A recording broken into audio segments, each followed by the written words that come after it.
आकाशवाणी परीक्षा पे चर्चा.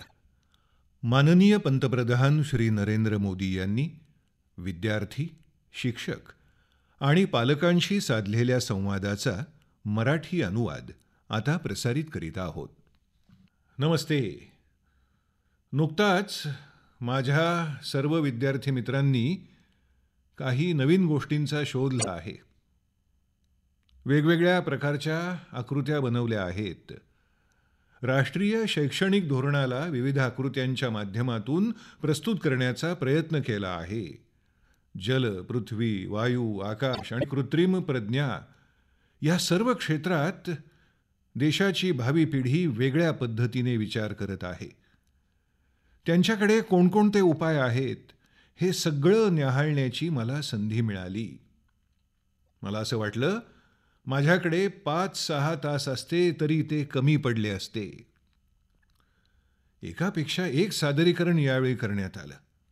मी त्या विद्यार्थ्यांचं, त्यांच्या शिक्षकांचं, तसंच त्यांच्या शाळेचंही अभिनंदन करतो आणि आपल्याला ही विनंती करतो की इथून जाण्याआधी त्या प्रदर्शनाला नक्कीच भेट द्या. त्यात काय आहे ते समजण्याचा प्रयत्न करा आणि शाळेत परतल्यानंतर आपल्या शाळेतल्या अन्य विद्यार्थ्यांबरोबर आणि इतरांबरोबरही आपला अनुभव नक्कीच सामायिक करा. मग नक्की करणार ना? इथून आवाज येतोय, तिथून येत नाहीये. पुन्हा सांगा. इथला अनुभव इतरांबरोबर सामायिक करणार ना? तुम्हाला माहीत आहे का तुम्ही कुठल्या ठिकाणी आला आहात? तुम्ही त्या ठिकाणी आला आहात जिथे जगातल्या मोठ्या नेत्यांनी जगाच्या भवितव्याविषयी चर्चा केली होती. भारत मंडपम. आज तुम्ही त्या ठिकाणी आला आहात आणि आता तुम्ही भारताच्या भविष्याची चर्चा आज आपल्या परीक्षेच्या चिंतेच्या बरोबरीने करणार आहात. एक प्रकारे परीक्षा पे चर्चा हा कार्यक्रम माझ्याही परीक्षेचा कार्यक्रम असतो. इथे असे बरेच जण असतील जे माझीही परीक्षा घेण्याचा प्रयत्न करत असतील. इथे असेही काही लोक असतील ज्यांना प्रामाणिकपणे असे प्रश्न विचारावेसे वाटतात ज्यांच्या उत्तरानं स्वतःचंही समाधान होईल आणि इतरांचंही समाधान होईल. कदाचित सगळ्याच प्रश्नांची उत्तरं आपण नाही देऊ शकत, पण जास्तीत जास्त अशा प्रश्नांची उत्तरं देण्यात आली ज्याच्यामुळे जास्तीत जास्त लोकांचं समाधान झालं असेल तर आपण जास्त वेळ वाया न घालवता कार्यक्रमाला सुरुवात करू. कुठून सुरुवात करूया? माननीय पंतप्रधानजी, आपल्या प्रेरणादायक विचारांसाठी हार्दिक आभार. अशीच इच्छाशक्ती असेल तर प्रत्येक समस्येचं निराकरण होईल. जमीन कोरडी असली म्हणून काय झालं? तिथूनच पाणी मिळेल. काहीतरी करायचा ठाम निश्चय अंगी बाळगा. याच अंधारातून उद्याचा सुवर्ण प्रकाश निघेल. प्रधानमंत्रीजी, तुमचे प्रेरक आणि ज्ञानवर्धक मार्गदर्शक विचार आमच्यामध्ये सकारात्मक विश्वास आणि ऊर्जा निर्माण करतात. तुमचा आशीर्वाद आणि परवानगीने आम्ही आजच्या कार्यक्रमाला सुरुवात करीत आहोत. धन्यवाद मान्यवर. पंतप्रधानजी, संरक्षण, आरोग्य आणि भारताच्या पर्यटन क्षेत्रातील भागीदार अरब राष्ट्र ओमान इथल्या भारतीय शाळेतली विद्यार्थिनी डॅनिया शाबू आपल्याबरोबर दूरदृश्य प्रणालीच्या माध्यमातून जोडली जात आहे आणि आपल्याला ती एक प्रश्न विचारू इच्छिते. डॅनिया, कृपया आपला प्रश्न विचारा. माननीय पंतप्रधानजी, मी डॅनिया शाबू वर्गीस दासित ओमान इथल्या 10वी इयत्तेमधील विद्यार्थिनी आहे.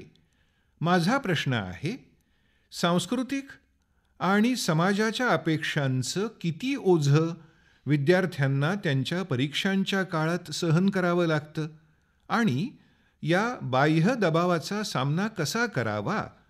कृपया यावर प्रकाश टाकावा. धन्यवाद डॅनिया. माननीय महोदय, जगातली सगळ्यात मोठी लोकशाही असलेल्या भारत देशाची राजधानी असलेल्या दिल्लीमधल्या बुराडी स्थित शासकीय विद्यालयातील विद्यार्थी मोहम्मद अर्श दूरदृश्य प्रणालीच्या माध्यमातून आपल्याशी जोडले जात आहेत आणि आपल्या प्रश्नाचं निराकरण करण्याची इच्छा दर्शवत आहेत. मोहम्मद, कृपया आपला प्रश्न विचारा. माननीय पंतप्रधानजी नमस्कार. मी दिल्लीमधल्या बुराडी स्थित शासकीय महाविद्यालयाचा विद्यार्थी मोहम्मद अर्श आपल्याला एक प्रश्न विचारू इच्छित आहे. माझा प्रश्न आहे की परीक्षेच्या दरम्यान आमच्या मनात रुंजी घालणाऱ्या नकारात्मक विचारांना कसं सामोरं जावं. विद्यार्थ्यांच्या मनात सकारात्मक विचार बाणण्यासाठी काय उपाय करावेत, त्यावर मार्गदर्शन करावं. धन्यवाद. धन्यवाद मोहम्मद. ओमान इथून डॅनिया शाबू आणि दिल्लीतल्या बोराडी इथून मोहम्मद अर्श आणि आमच्यासारखे अनेक विद्यार्थी समाज आणि आसपासच्या लोकांच्या अपेक्षांचं ओझं सहन करू शकत नाहीत. यावर आपण कृपया मार्गदर्शन करावं. मला असं सांगण्यात आलं की परीक्षा पे चर्चा या कार्यक्रमाचा हा 7वा भाग आहे आणि माझ्या माहितीप्रमाणे हा प्रश्न वारंवार विचारला जातो आणि हा प्रश्न वेगवेगळ्या प्रकारे विचारला जातो. याचा अर्थ असा होतो की गेल्या 7 वर्षात 7 कार्यक्रमांमध्ये सहभागी झालेले विद्यार्थी या अशा वेगवेगळ्या परिस्थितीतून जात आहेत आणि प्रत्येक तुकडीतल्या विद्यार्थ्यांना या समस्यांना तोंड द्यावं लागत आहे. विद्यार्थ्यांची तुकडी बदलते, मात्र शिक्षकांची तुकडी इतक्या लवकर बदलत नाही. गेल्या 7 वर्षात या संबंधित मी जी काही टिप्पणी केली त्याची जर शिक्षकांनी अंमलबजावणी केली तर कदाचित हळूहळू का होईना आपण या समस्येचं निराकरण करू शकतो. त्याचप्रमाणे प्रत्येक कुटुंबात शक्यतो मोठा मुलगा अथवा मुलगी यांना या समस्येचा सामना करावा लागला असेल, कारण त्यांच्याकडे जास्त अनुभव नाहीये. पण प्रत्येक आईवडिलांनी या समस्येचा नक्कीच अनुभव घेतला असेल. आता प्रश्न असा आहे की या समस्येचं निराकरण कसं करायचं. बटण चालू अथवा बंद करून ह्या दबावाचं, या ताणाचं नियंत्रण तर आपण करू शकत नाही. आपण स्वतःला कुठल्याही प्रकारच्या ताणाला सामोरं जाण्यासाठी सामर्थ्यवान करणं गरजेचं आहे. हतबल होऊन चालणार नाही. या गोष्टी होणारच असं अपेक्षित धरूनच पुढे जात राहिलं पाहिजे. ताण तर असतोच, पण स्वतःला सक्षम करणं गरजेचं आहे. आपण उष्ण प्रदेशात राहत असू आणि आपल्याला थंड प्रदेशात जायचंय, तर आपण स्वतःच्या मनाची तशी तयारी करतो की काही दिवसांसाठी आपल्याला त्या प्रदेशात जायचं आहे. पण तिथे गेल्यावर असं कळतं की आपण जेवढा विचार केला होता त्यापेक्षा इथली थंडी कमी आहे. कारण तुम्ही तशी मानसिक तयारी केलेली असते. पारा किती खाली गेला आहे याचा आपण विचार करत बसत नाही. त्याचप्रमाणे अशा ताणाला देखील सामोरं जाताना आपण आपल्याच पद्धतीनं त्या स्थितीवर मात करायची आहे असा संकल्प करावा लागेल. त्याचप्रमाणे दुसरी गोष्ट अशी की ताणाचे देखील वेगवेगळे प्रकार आहेत. आपणच स्वतःशी असं ठरवतो की पहाटे 4 वाजता उठायचं आहे, रात्री 11 वाजेपर्यंत सातत्यपूर्ण अभ्यास करायचा आहे, अमुक इतके प्रश्न सोडवायचेच आहेत. असा ताण आपण स्वतःच निर्माण करतो. मला वाटतं आपण तितका ताण निर्माण करू नये की ज्यामुळे आपल्या आत्मविश्वासाला तडा जाईल. आपण हळूहळू मार्गक्रमण करायला हवं. काल 7 प्रश्न सोडवले, आज 8 सोडवूया. जेव्हा जेव्हा आपण ठरवतो की 15 प्रश्न सोडवायचे आहेत, मात्र आपण केवळ 8च सोडवतो, तेव्हा हा ताण निर्माण होतो. आपण या ताणाचा शास्त्रीय दृष्टिकोनातून सामना करायला हवा. दुसरा ताण आईवडिलांकडून येतो. हे काय, हे का नाही केलं, ते का नाही केलं, जास्त वेळ झोपून राहतो, तुझा मित्र काय करतोय आणि तू काय करतो आहेस, अशी तुलना केली जाते. दिवस रात्र हे धावतं समालोचन केलं जातं. कधी आई तर कधी बाबा, दोघांचं धावतं समालोचन सुरूच असतं. आणि हे कमी की काय, वर्गात शिक्षकांचं धावतं समालोचन. काही विद्यार्थी या ताणाला गंभीरतेनं घेतात, तर काही सहजतेनं. तिसरा ताण, कारण काही नाही, फक्त अभाव असतो तो आकलनाचा. सुरुवातीला हे फार मोठं संकट वाटतं, पण प्रत्यक्षात करताना ते अगदी सोपं वाटतं. खरं तर या समस्येला कुटुंबातल्या प्रत्येक सदस्यानं तसंच शिक्षकांनी मिळून सामोरं जायला हवं. केवळ विद्यार्थी किंवा कुटुंबानं वैयक्तिकरित्या सामोरं जाऊन या समस्येची उकल होणार नाही. कुटुंबात देखील यावर चर्चा होणं आवश्यक आहे. हळूहळू आणि पद्धतशीरपणे त्याचं निराकरण करण्याकडे लक्ष द्यायला हवं. हे असं झालं तर मला पूर्ण खात्री आहे की या समस्येचं निराकरण नक्की होऊ शकेल. धन्यवाद. पंतप्रधानजी, ताणाला कसं सामोरं जावं याबद्दल मार्गदर्शन केल्याबद्दल धन्यवाद.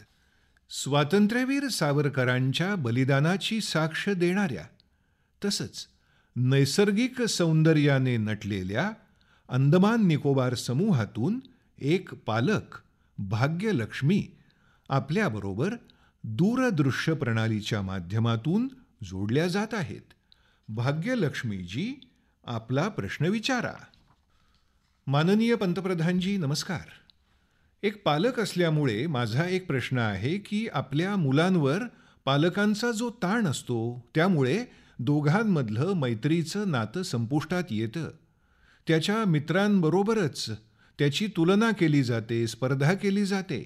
यावर आपलं काय म्हणणं आहे? धन्यवाद भाग्यलक्ष्मीजी.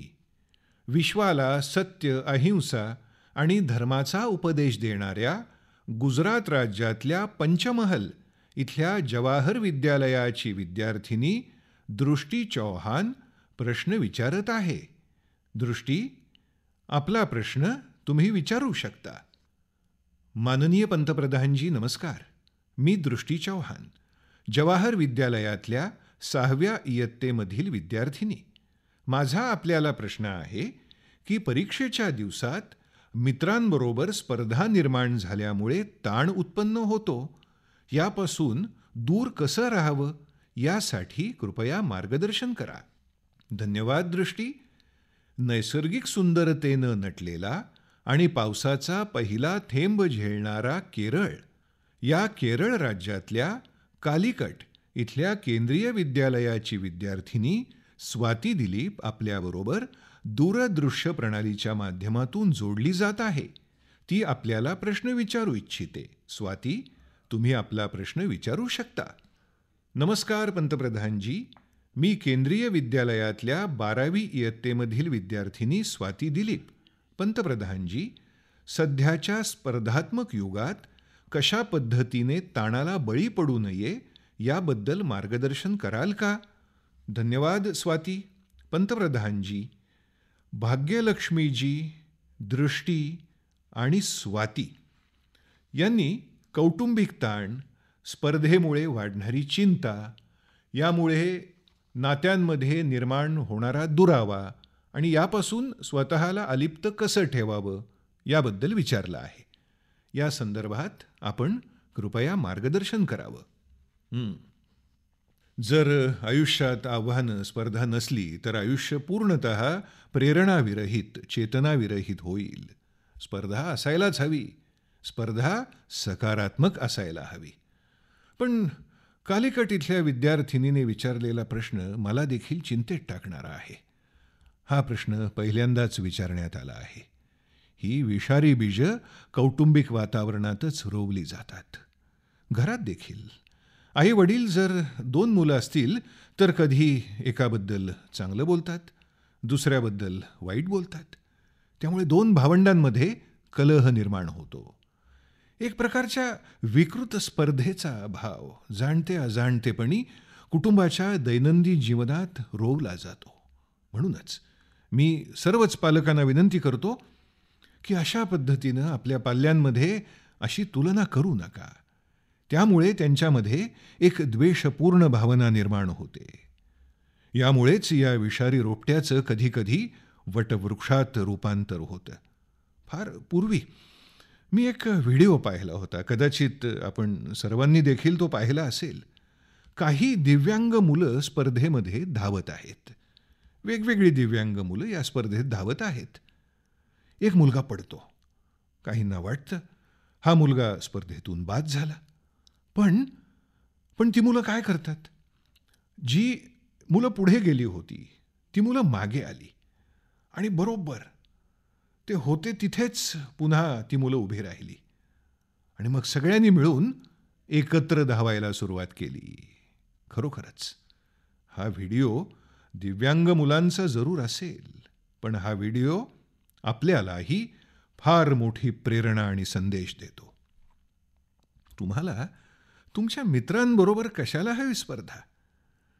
जर तुमच्या मित्राला परीक्षेत 90% गुण मिळाले तर तुमच्यासाठी केवळ 10% उरलेत का? तुम्हाला देखील 100% गुण आहेत ना. त्यामुळे तुम्हाला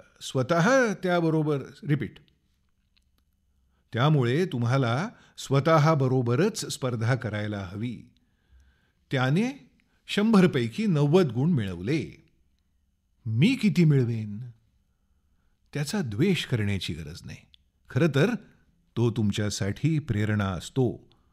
जर अशी मानसिकता असेल तर तुम्ही तुमच्यापेक्षा हुशार विद्यार्थ्यांबरोबर मैत्रीच करणार नाही.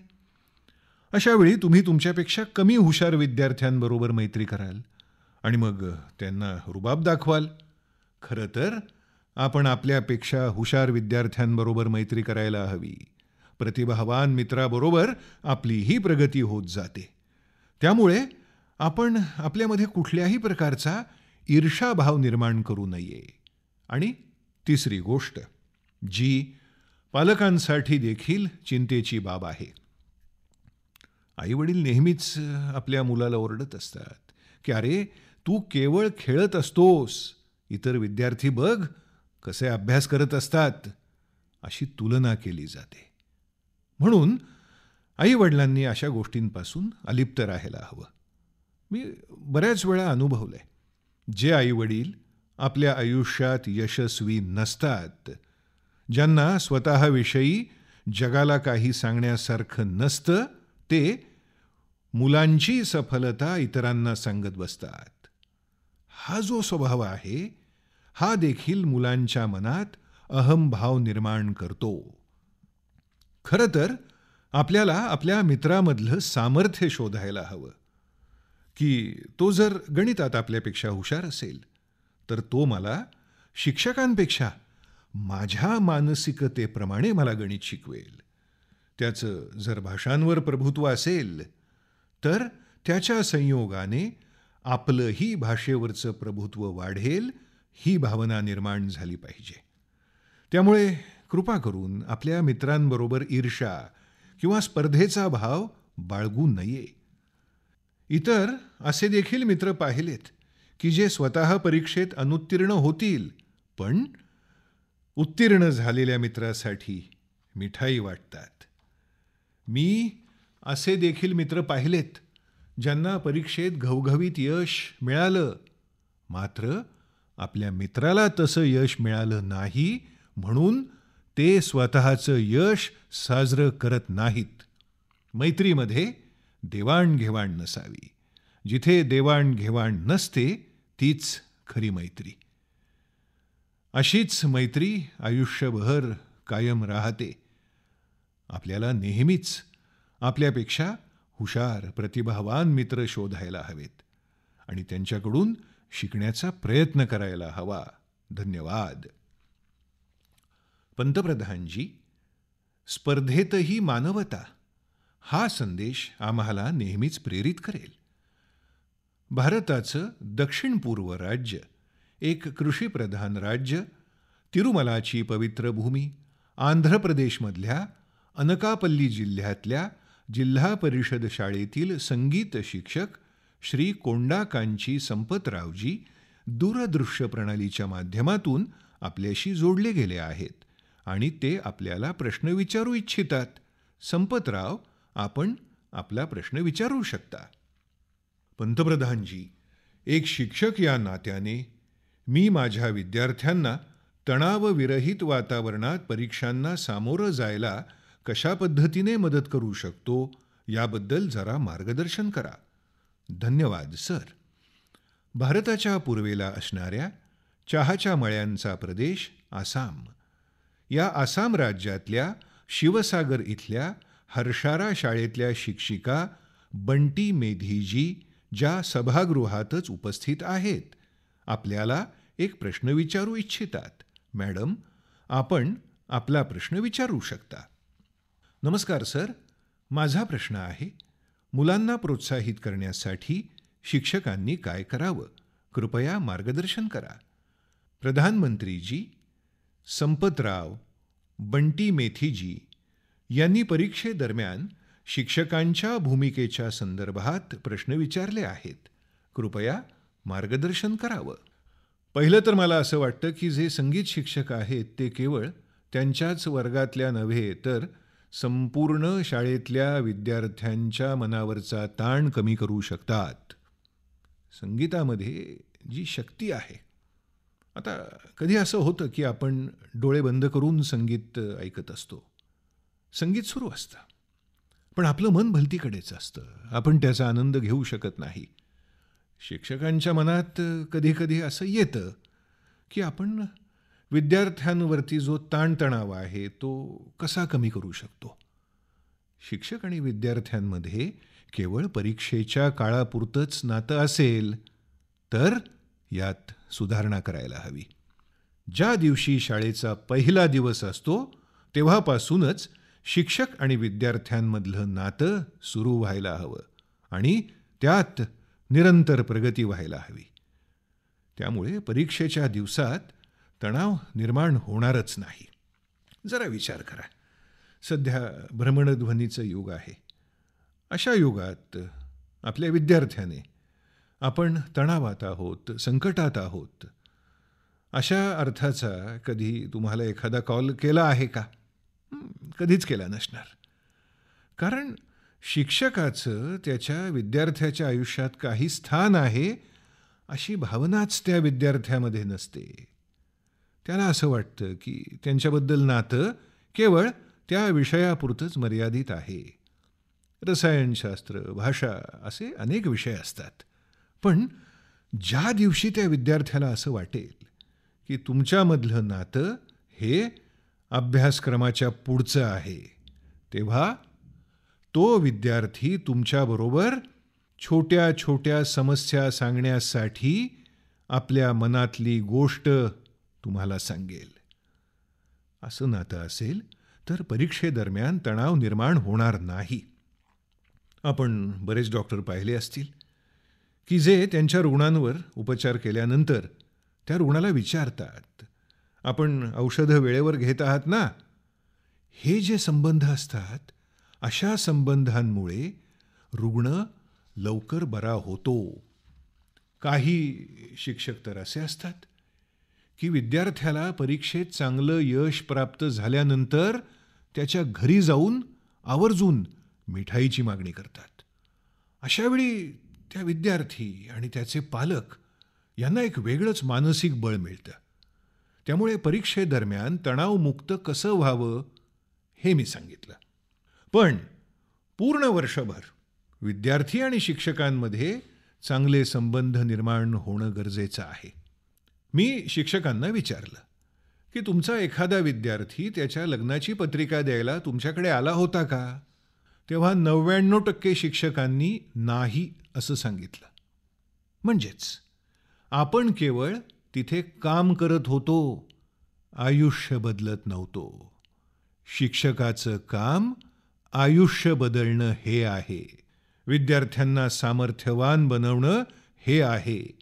हेच खरं परिवर्तन आहे. धन्यवाद.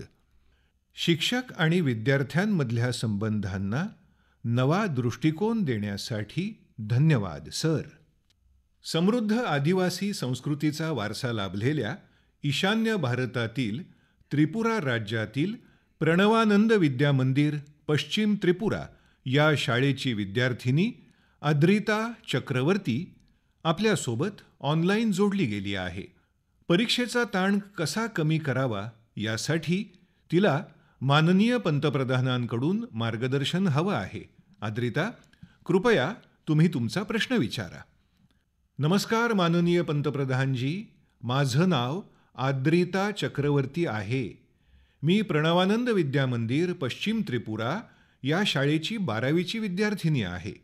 पेपर संपण्याच्या शेवटच्या काही मिनिटांमध्ये मला खूप भीती वाटते आणि माझं हस्ताक्षर देखील खराब होत जातं.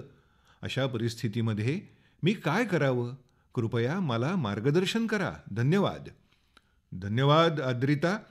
नैसर्गिक साधन संपत्तीने समृद्ध, दानशूर म्हणून प्रसिद्ध असलेल्या छत्तीसगड राज्यातील जवाहर नवोदय विद्यालय, करप कानकेर येथील विद्यार्थी शेख तैफूर रहमान ऑनलाईन माध्यमातून आपल्याशी जोडला गेला आहे. परीक्षेचा ताण कसा कमी करावा यासाठी त्यांना मार्गदर्शन हवं आहे. तैफूर रहमान, कृपया आपला प्रश्न विचारा. माननीय पंतप्रधानजी नमस्कार. माझं नाव शेख तैफूर रहमान आहे. मी PM श्री जवाहर नवोदय विद्यालय, कानकेर, छत्तीसगड या शाळेचा विद्यार्थी आहे. परीक्षेच्या दरम्यान अनेक विद्यार्थ्यांना खूप भीती वाटते, ज्यामुळे ते खूपच क्षुल्लक चुका करतात, जसं प्रश्न व्यवस्थित न वाचणे इत्यादी. माननीय पंतप्रधानजी, मला तुम्हाला हेच विचारायचं आहे की या क्षुल्लक चुका कशा टाळता येतील याबद्दल कृपया मार्गदर्शन करा. धन्यवाद. धन्यवाद तैफूर. कटक येथील ओदिशा आदर्श विद्यालयातील विद्यार्थिनी राजलक्ष्मी आचार्य या सभागृहात उपस्थित आहे. तिला पंतप्रधानांना प्रश्न विचारायचा आहे. राजलक्ष्मी, कृपया आपला प्रश्न विचारा. माननीय पंतप्रधानजी, जय जगन्नाथ. कुठे आहे? कुठल्या बाजूला आहे राजलक्ष्मी? हां, जय जगन्नाथ. माझं नाव राजलक्ष्मी आचार्य. मी ओदिशा आदर्श विद्यालय या शाळेची विद्यार्थिनी आहे. सर, माझा प्रश्न हा आहे की डोकं शांत ठेवून परीक्षा द्या हे सांगणं खूप सोपं आहे, परंतु परीक्षा हॉलमध्ये वातावरण इतकं भीतीदायक असतं, जसं की हलू नका, सरळ बघा, अशा अनेक सूचना दिल्या जातात. मग हे कसं शक्य आहे? धन्यवाद सर. धन्यवाद राजलक्ष्मी. पंतप्रधानजी, आद्रिता, तैफूर आणि राजलक्ष्मी यांच्यासारख्याच अनेक विद्यार्थ्यांनी परीक्षा पे चर्चाच्या मागील भागांमध्ये देखील हे प्रश्न विचारले आहेत आणि अजूनही हे प्रश्न काही विद्यार्थ्यांच्या चिंतेचं कारण आहेत की परीक्षेदरम्यान येणारा ताण कसा कमी करावा. हा प्रश्न अजूनही काही विद्यार्थ्यांसमोर आहे. कृपया यांना मार्गदर्शन करा. फिरून फिरून पुन्हा ताण आला. आता या तणावापासून मुक्ती कशी मिळणार? आता तुम्ही लक्षात घ्या, चूक कुठे होते? काही चुका दैनंदिन जीवनातील जर तुम्ही गोष्टी बघितल्यात तर तुमच्या लक्षात येईल. पालकांच्या अतिउत्साहामुळे काही चुका होतात. विद्यार्थ्यांच्या अतिप्रामाणिकपणामुळे काही चुका होतात. यातून आपण वाचू शकतो. मी हे पाहिलं आहे की काही आईवडिलांना वाटतं की परीक्षा आहे तर मुलाला नवीन पेन आणून दिलं पाहिजे, चांगले कपडे घालून पाठवूया. यामुळे मुलाचा अधिकांश वेळ ह्या सगळ्याशी जुळवून घेण्यातच निघून जातो. शर्ट व्यवस्थित आहे की नाही, गणवेश नीट घातला आहे की नाही. आईवडिलांना माझी विनंती आहे की तुमचा मुलगा रोज जी पॅन्ट घालतो तुम्ही त्याला तीच द्या. तो तिथे पॅन्ट दाखवायला थोडीच जात आहे आणि परीक्षेच्या वेळी कोणाकडेच इतका वेळ नाही की तुमचा मुलगा नवीन पॅन्ट घालून आला आहे की जुनी पॅन्ट घालून आला आहे हे बघायला. या मानसिकतेतून बाहेर येणं गरजेचं आहे. दुसरी गोष्ट म्हणजे काही असे पदार्थ खायला देऊन पाठवायचं. परीक्षा आहे, हे खाऊन जा. परीक्षा आहे, हे खाऊन जा. यामुळे त्याला अजून त्रास होतो. त्याच्यासाठी ते आरामदायक नाही. त्या दिवशी आवश्यकतेपेक्षा अधिक त्याला खायला दिलं जातं. आई म्हणते, अरे तुझं परीक्षा केंद्र तर खूप दूर आहे, तुला घरी येता येता 7 वाजतील. तू असं कर, तू काहीतरी खाऊन जा. मग सांगेल काहीतरी सोबत घेऊन जा. तो नकार द्यायला लागतो. नाही नाही, मी नाही घेऊन जाणार. तिथूनच तणाव सुरू होतो. घरातून निघण्याआधीच सुरुवात होते. यामुळे माझी सगळ्या पालकांकडून अपेक्षा आहे आणि हा माझा सल्ला आहे की तुम्ही त्याला त्याच्या मनाप्रमाणे जगू द्या. परीक्षेला जातोय तर त्याला उत्साहाने जाऊ द्या. त्याच्या ज्या नेहमीच्या सवयी आहेत त्या तशाच राहू दे. आणि मग जे प्रामाणिक विद्यार्थी आहेत त्यांची समस्या काय असते तर ते अगदी दरवाजाजवळ जाईपर्यंत पुस्तक बाजूला ठेवत नाहीत, अगदी दरवाजापर्यंत. आणि तुम्ही अचानक अशा प्रकारे गेलात, अगदी तुम्ही रेल्वे स्थानकावर देखील जाताना, तेव्हा देखील तुम्ही ट्रेन येण्याच्या अगदी तंतोतंत त्याच वेळी जाता का? तुम्ही 5-10 मिनिटं आधी जाता, स्थानकावर उभे राहता, तुमचा डबा कुठे येईल याचा अंदाज घेता, मग त्या जागी जाता, मग विचार करता आधी कोणतं सामान घेऊन आतमध्ये जाऊ, मग कोणतं नेऊ. म्हणजे तुमचं मन तुम्हाला ट्रेन यायच्या आधीच सेट करतं. त्याचप्रमाणे तुमचा जो परीक्षा हॉल आहे तो काही सकाळपासून तुमच्यासाठी उघडून नाही ठेवणार, परंतु 10-15 मिनिटं आधी तर नक्कीच आतमध्ये जाऊन देतात. त्यामुळे परीक्षा हॉल उघडल्यावर आरामात लगेच आतमध्ये जा आणि आरामात बसा. तुमच्या जुन्या काही मिश्किल आठवणी असतील तर त्या आठवा. बाजूला जर तुमचा मित्र असेल तर एखादा जोक देखील सांगा. 5-10 मिनिटं हसून खेळून घालवा. काहीच नाही तर कमीत कमी हळूहळू दीर्घ श्वास घ्या. 8-10 मिनिटं तुम्ही स्वतःसाठी जगा, स्वतःमध्ये हरवून जा. परीक्षेमधून बाहेर याल आणि यानंतर जेव्हा तुमच्या हातात प्रश्नपत्रिका येईल तेव्हा तुम्ही एकदम आरामदायक स्थितीमध्ये असाल. काय करायचं असतं, ते आलं की नाही, ते बघितलं की नाही, इत्यादी इत्यादी. शिक्षक कुठे बघतायत, सीसीटीव्ही कॅमेरा आहे. अरे तुम्हाला काय करायचंय, सीसीटीव्ही कॅमेरा कुठल्याही कोपऱ्यात असू दे, तुला त्याच्याशी काय करायचंय. आपण याच सगळ्या गोष्टींमध्ये अडकून जातो आणि याच सगळ्या गोष्टी आपली शक्ती आणि वेळ वाया घालवतात. आपल्याला स्वतःमध्ये हरवून जायला पाहिजे आणि प्रश्नपत्रिका आल्यावर लगेचच. आणि कधीकधी तर तुम्ही पाहिलं असेल, जर तुमचा नंबर पहिल्या बाकावर आला असेल आणि पेपर पाठीमागून वाटायला सुरुवात केली तर तुमच्या डोक्यात भुणभुण सुरू होते. माझ्यापेक्षा 5 मिनिटं आधी त्याला पेपर मिळणार, मला 5 मिनिटं उशिरा मिळणार. असंच होतं ना? असं होतं ना? आपण अशा गोष्टींमध्ये आपली बुद्धी खर्च केली की पेपर मला आधी मिळाला की 20 विद्यार्थ्यांच्या नंतर मिळाला, तर तुम्ही तुमची ऊर्जा परिस्थिती बदलू शकत नाही. शिक्षकांनी तिथून द्यायला सुरुवात केली तर तुम्ही उभं राहून असं तर नाही सांगू शकत ना की मला आधी द्या. आपण असं तर नाही करू शकत ना. तर जर तुम्हाला माहिती आहे की हे असं होत आहे तर मग तुम्ही स्वतःला त्या परिस्थितीबरोबर जुळवून घेतलं पाहिजे. एक वेळ तुमच्या आजूबाजूचं सारं जग, आपण लहानपणापासून हे वाचत तर आलो आहोत. अर्जुनाची पक्षाचा डोळा भेदण्याची गोष्ट तर आपण ऐकत असतो, परंतु जेव्हा आपल्या आयुष्यात ही परिस्थिती येते तेव्हा झाड पण दिसतं, पानं फुलं पण दिसतात, तेव्हा तुम्हाला तो पक्षाचा डोळा दिसत नाही. तुम्ही ह्या गोष्टी ऐकता, वाचता, त्या आचरणात आणण्याची हीच तर संधी असते. तर सर्वात आधी महत्त्वाचं म्हणजे ह्या सगळ्या अनावश्यक गोष्टींकडे दुर्लक्ष करा.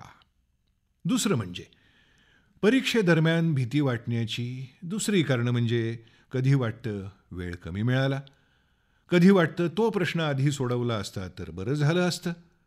यावर उपाय म्हणजे आधी संपूर्ण प्रश्नपत्रिका नीट वाचून घ्या. आणि ढोबळ मानाने हे बघा की कुठल्या प्रश्नाला मला किती वेळ लागेल आणि त्याच प्रकारे आपल्या वेळेचं नियोजन करा. तुम्ही जेव्हा जेवायला बसता तेव्हा घड्याळ बघून जेवत नाही ना, की 20 मिनिटात जेवायचं आहे. जेवता जेवता आपल्याला सवय होते की 20 मिनिटं झाली आणि माझं जेवून देखील झालं.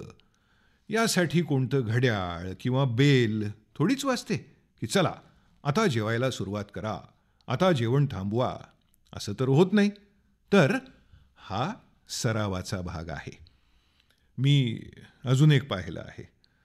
आजकाल जी सर्वात मोठी समस्या आहे, जी गोष्ट लक्षात ठेवायला पाहिजे, तुम्ही मला सांगा.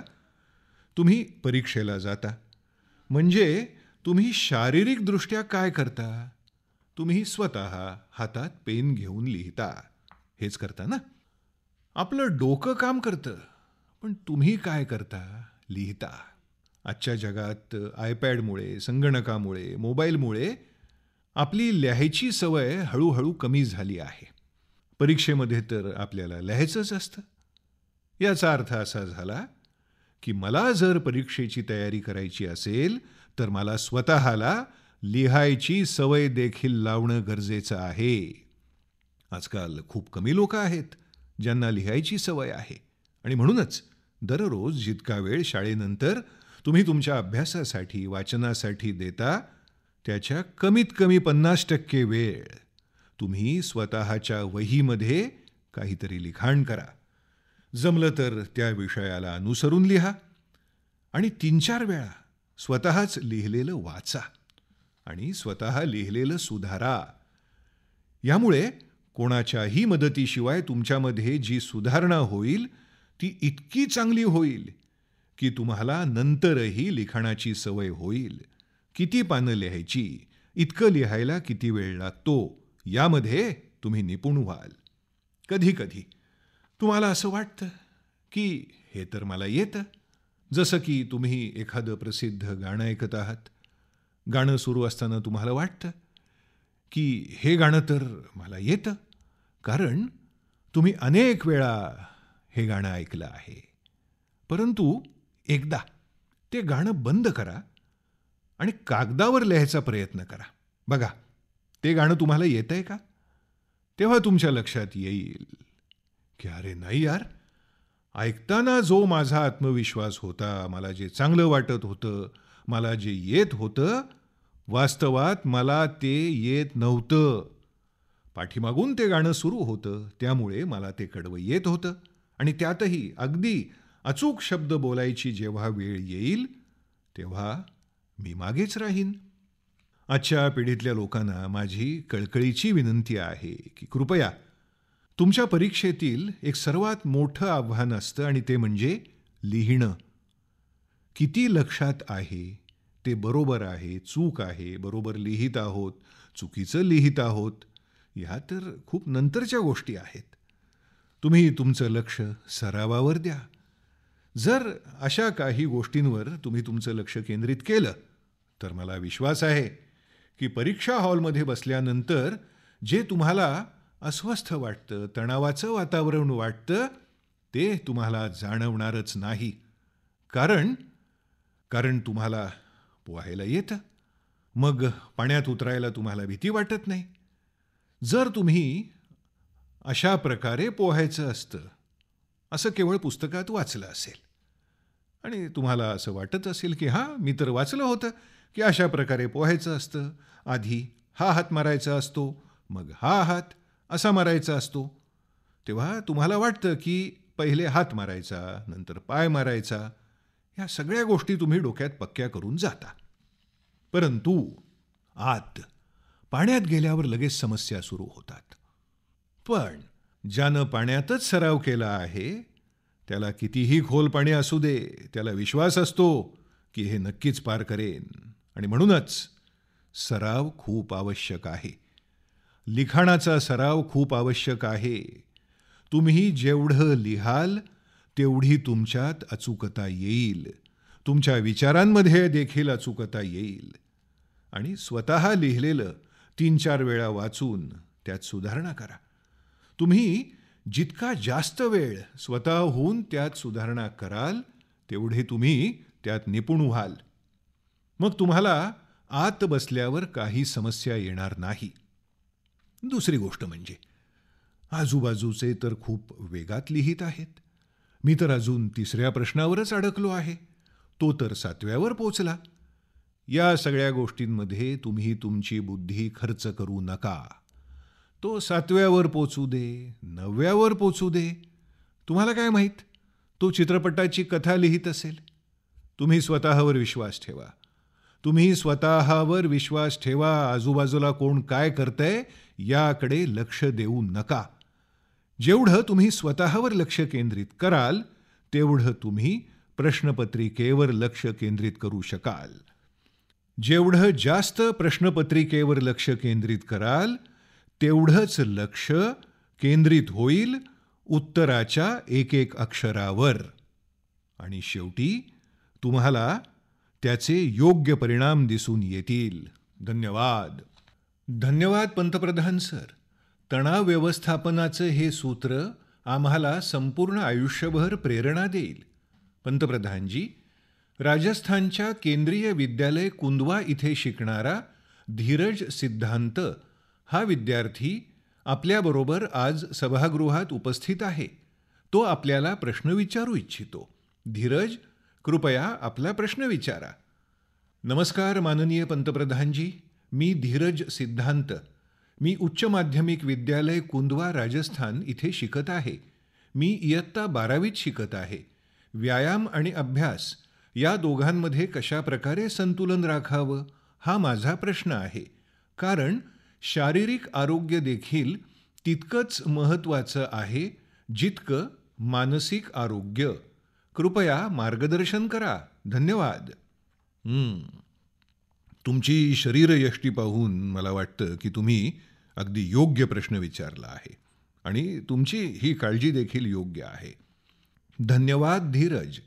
आपला सांस्कृतिक वारसा आणि बर्फाळ डोंगर माथ्यावर तैनात सैन्यातील पराक्रमी सैनिकांसाठी प्रसिद्ध असलेला उत्तर भारतातील मुख्य केंद्रशासित प्रदेश लडाख, या लडाखमधील PM श्री केंद्रीय विद्यालय कारगिल येथील नजमा खातून ही विद्यार्थी दूरदृश्य प्रणालीच्या माध्यमातून आपल्याशी संवाद साधत आहे आणि पंतप्रधानजी, ती आपल्याला प्रश्न विचारू इच्छिते.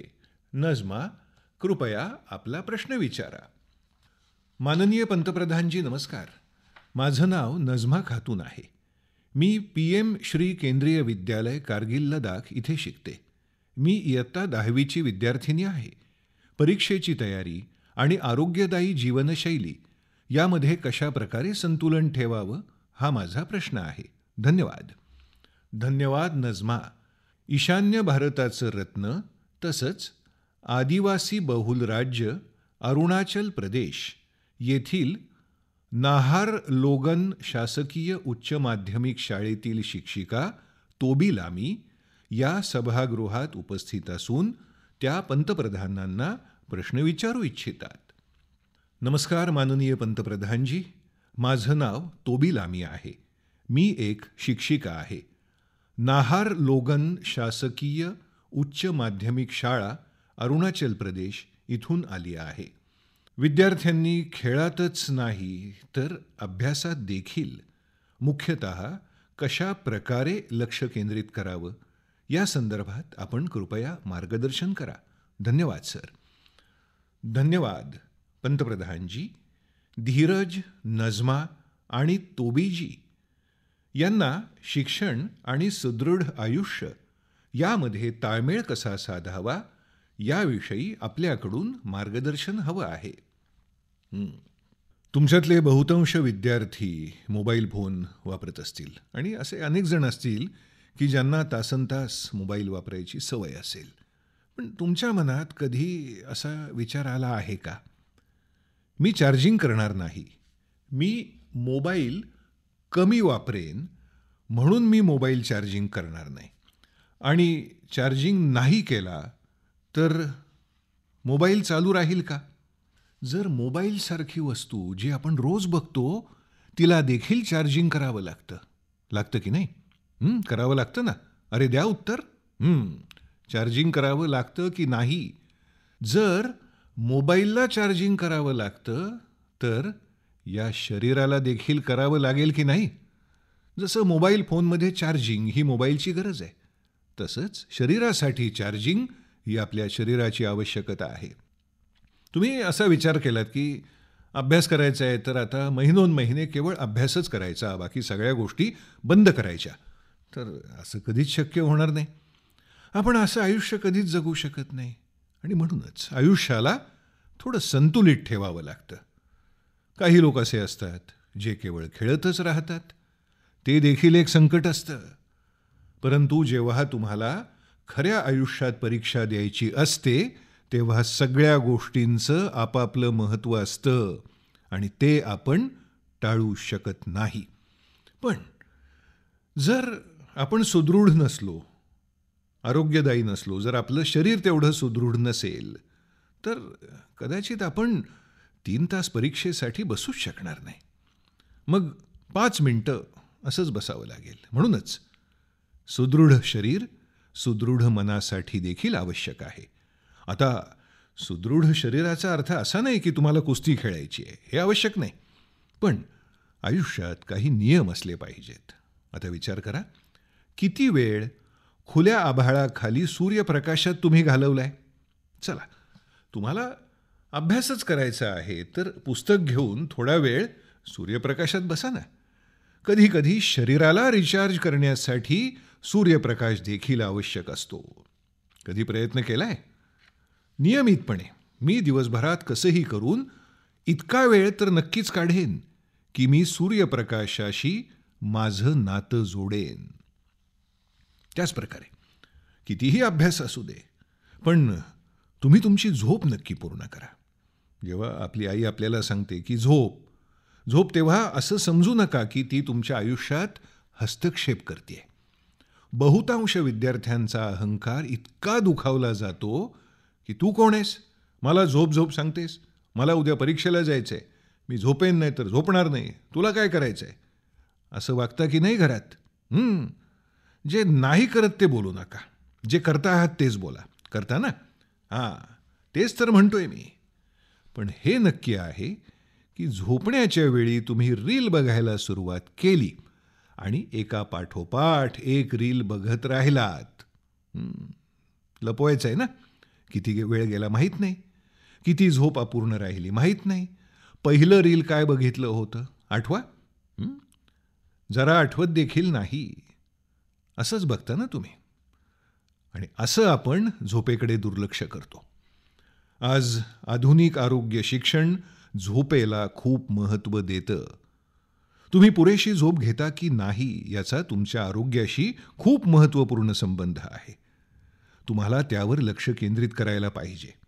हां, आता याचा अर्थ असा नाही की परीक्षा तर येत राहतील. मोदीजींना भेटलो होतो, त्यांनी सांगितलंय झोपा, आता इथून घरी गेल्यावर लिहा झोपा, आईबाबांना दाखवा झोप, असं तर नाही करणार ना. अपुरी झोप आरोग्यासाठी हानिकारक आहे.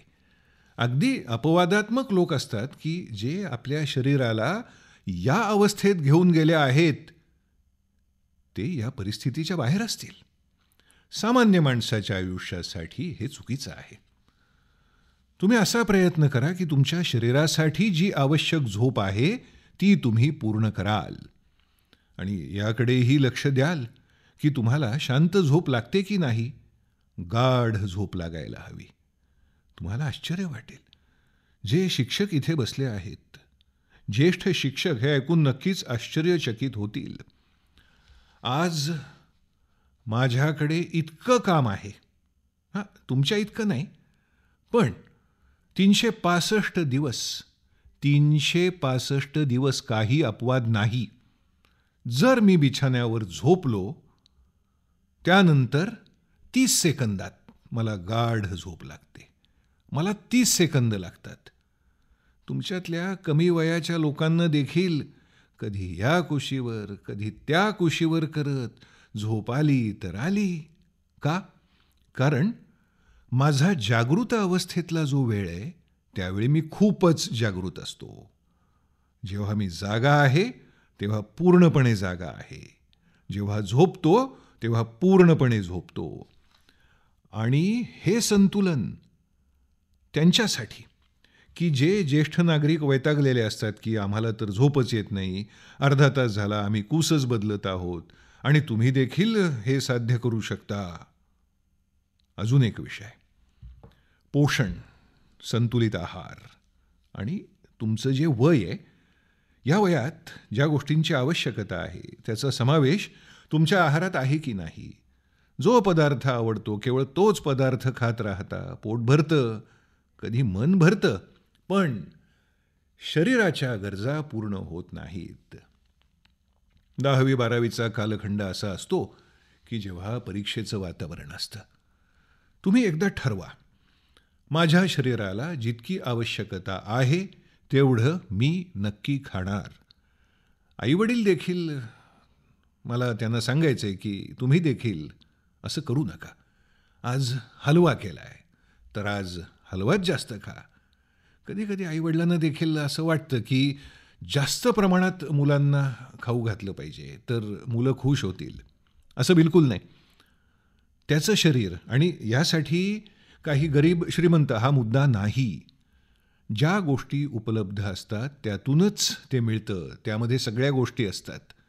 कमीत कमी खर्चाच्या गोष्टी देखील असतात ज्या आपलं पोषण पूर्ण करू शकतात. म्हणूनच आपल्या आहारात संतुलन असणं हे देखील आपल्या आरोग्यासाठी तितकंच महत्त्वाचं आहे. आणि मग व्यायाम. आता पैलवान करतात तसा व्यायाम आपण करावा की नाही ही गोष्ट वेगळी आहे, पण सुदृढ शरीरासाठी व्यायाम करणं महत्त्वाचं आहे. जसं आपण रोज दात घासतो तसंच व्यायामात कोणतीही तडजोड करायची नाही. मी काही मुलं अशी देखील बघितली आहेत जी गच्चीवर जातात, पुस्तक घेऊन चालत चालत वाचत राहतात, दोन्ही कामं करतात. काही चुकीचं नाही. तो अभ्यास देखील करतो, सूर्यप्रकाशात देखील चालतो, व्यायाम पण होतो. काहीतरी असा मार्ग शोधला पाहिजे जिथे तुमची शारीरिक हालचाल होत राहील. 5 मिनिटं 10 मिनिटं नियमित शारीरिक व्यायाम करायलाच पाहिजे. जास्त करू शकलात तर चांगली गोष्ट आहे. जर या गोष्टी तुम्ही सहजपणे अंगीकारल्या तर परीक्षेच्या तणावादरम्यान तुम्ही म्हणाल की नाही आता मला ते जमणार नाही, तर हे चालणार नाही. संतुलन राखा. तुम्हाला नक्कीच याचा फायदा होईल. धन्यवाद. पंतप्रधान सर, तुम्ही परीक्षा योद्धामध्ये देखील आम्हाला हा संदेश दिला आहे. जितकं खेळाल तितकं समृद्ध व्हाल. धन्यवाद पंतप्रधान सर. रवींद्रनाथ टागोर तसंच वंदे मातरम यांची अमर भूमी, समृद्ध कलाकौशल्याने ओतप्रोत भरलेल्या बंगाल राज्याच्या नॉर्थ 24 परगण्यातील केंद्रीय महाविद्यालयाची विद्यार्थिनी मधुमिता मल्लिक आपल्याला आभासी माध्यमातून प्रश्न विचारू इच्छिते. मधुमिता, कृपया तुझा प्रश्न विचार. माननीय प्रधानमंत्री महोदय नमस्कार. माझं नाव मधुमिता मल्लिक आहे. मी कोलकाता विभागातील बराकपूर येथील लष्करी PM श्री केंद्रीय विद्यालयातील विज्ञान शाखेच्या 11वी इयत्तेची विद्यार्थिनी आहे. माझा प्रश्न असा आहे की ज्या विद्यार्थ्यांच्या मनात त्यांच्या कारकिर्दीबद्दल अनिश्चितता आहे किंवा ज्यांना एखादी विशिष्ट कारकीर्द अथवा व्यवसाय निवडण्याच्या संदर्भात ताण जाणवतो आहे, त्यांना तुम्ही काय सल्ला द्याल? कृपया या विषयासंदर्भात मला मार्गदर्शन करा. धन्यवाद महोदय. धन्यवाद मधुमिता. पंतप्रधान महोदय, हरियाणा राज्यातील भगवान श्रीकृष्णाची उपदेशभूमी तसंच धाडसी शूरवीर खेळाडूंची भूमी म्हणून सुपरिचित असलेल्या पानिपत येथील द मिलेनियम स्कूलची विद्यार्थिनी आदिती तन्वर दूरदृश्य प्रणालीच्या माध्यमातून आपल्याशी जोडली गेली आहे आणि आपल्याकडून मार्गदर्शनाची अपेक्षा करते आहे. आदिती, कृपया तुझा प्रश्न विचार. माननीय प्रधानमंत्री महोदय नमस्कार. माझं नाव आदिती तन्वर आहे आणि मी हरियाणामधील पानिपत येथील द मिलेनियम स्कूलमध्ये 11वीत शिकणारी विद्यार्थिनी आहे. माझा प्रश्न असा आहे की मी माझ्या पसंतीचा विषय म्हणून ह्युमॅनिटीज म्हणजेच मानवतावाद हा विषय निवडला आहे. सगळे लोक रोज यावरून मला टोमणे मारत असतात. मला हा विषय आवडतो म्हणून मी तो निवडला आहे. पण कधी कधी ह्या टोमण्यांकडे दुर्लक्ष करणं कठीण होऊन बसतं. तर यावर काय उपाय करावा? या टोमण्यांकडे कसं दुर्लक्ष करावं याबद्दल कृपया मला मार्गदर्शन करा. धन्यवाद. धन्यवाद आदिती. मधुमिता, आदिती तसंच यांच्यासारखे इतर अनेक विद्यार्थी जीवनात कारकीर्द निवडीबद्दलच्या ताणाला सामोरे जात असतात. महोदय, एखादी विशिष्ट विद्याशाखा अथवा कारकीर्द निवडण्याबद्दलची मानसिकता किंवा ताण या समस्येचं निराकरण कसं करावं याबद्दल कृपया आम्हाला मार्गदर्शन करा. तुम्ही स्वतः याबद्दल गोंधळलेले आहात असं काही मला वाटत नाही. तुमच्या स्वतःच्या मनात या संदर्भात काही गोंधळ आहे असं मला वाटत नाही. खरी गोष्ट अशी आहे की तुम्हाला स्वतःबद्दल विश्वास वाटत नाहीये. स्वतःच्या विचारांबाबत तुमची द्विधा मनस्थिती झाली आहे आणि म्हणूनच तुम्ही 5-50 लोकांना याबद्दल विचारत राहता.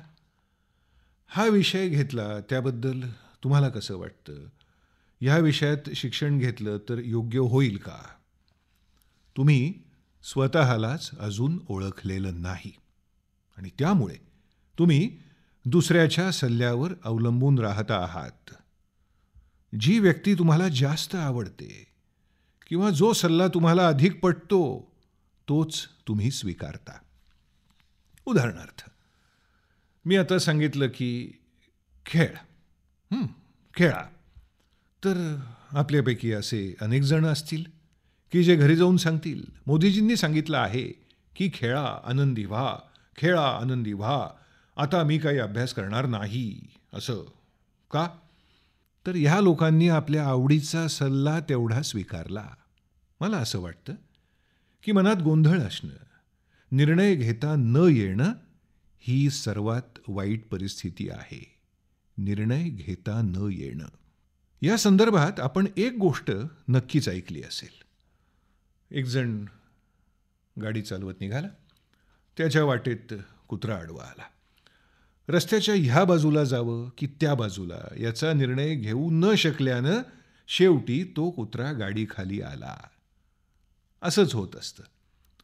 जर त्या कुत्र्याला पक्क माहिती असेल की त्याला कुठे जायचं आहे तर कदाचित तो वाहन चालक देखील कुत्र्याला वाचवू शकेल.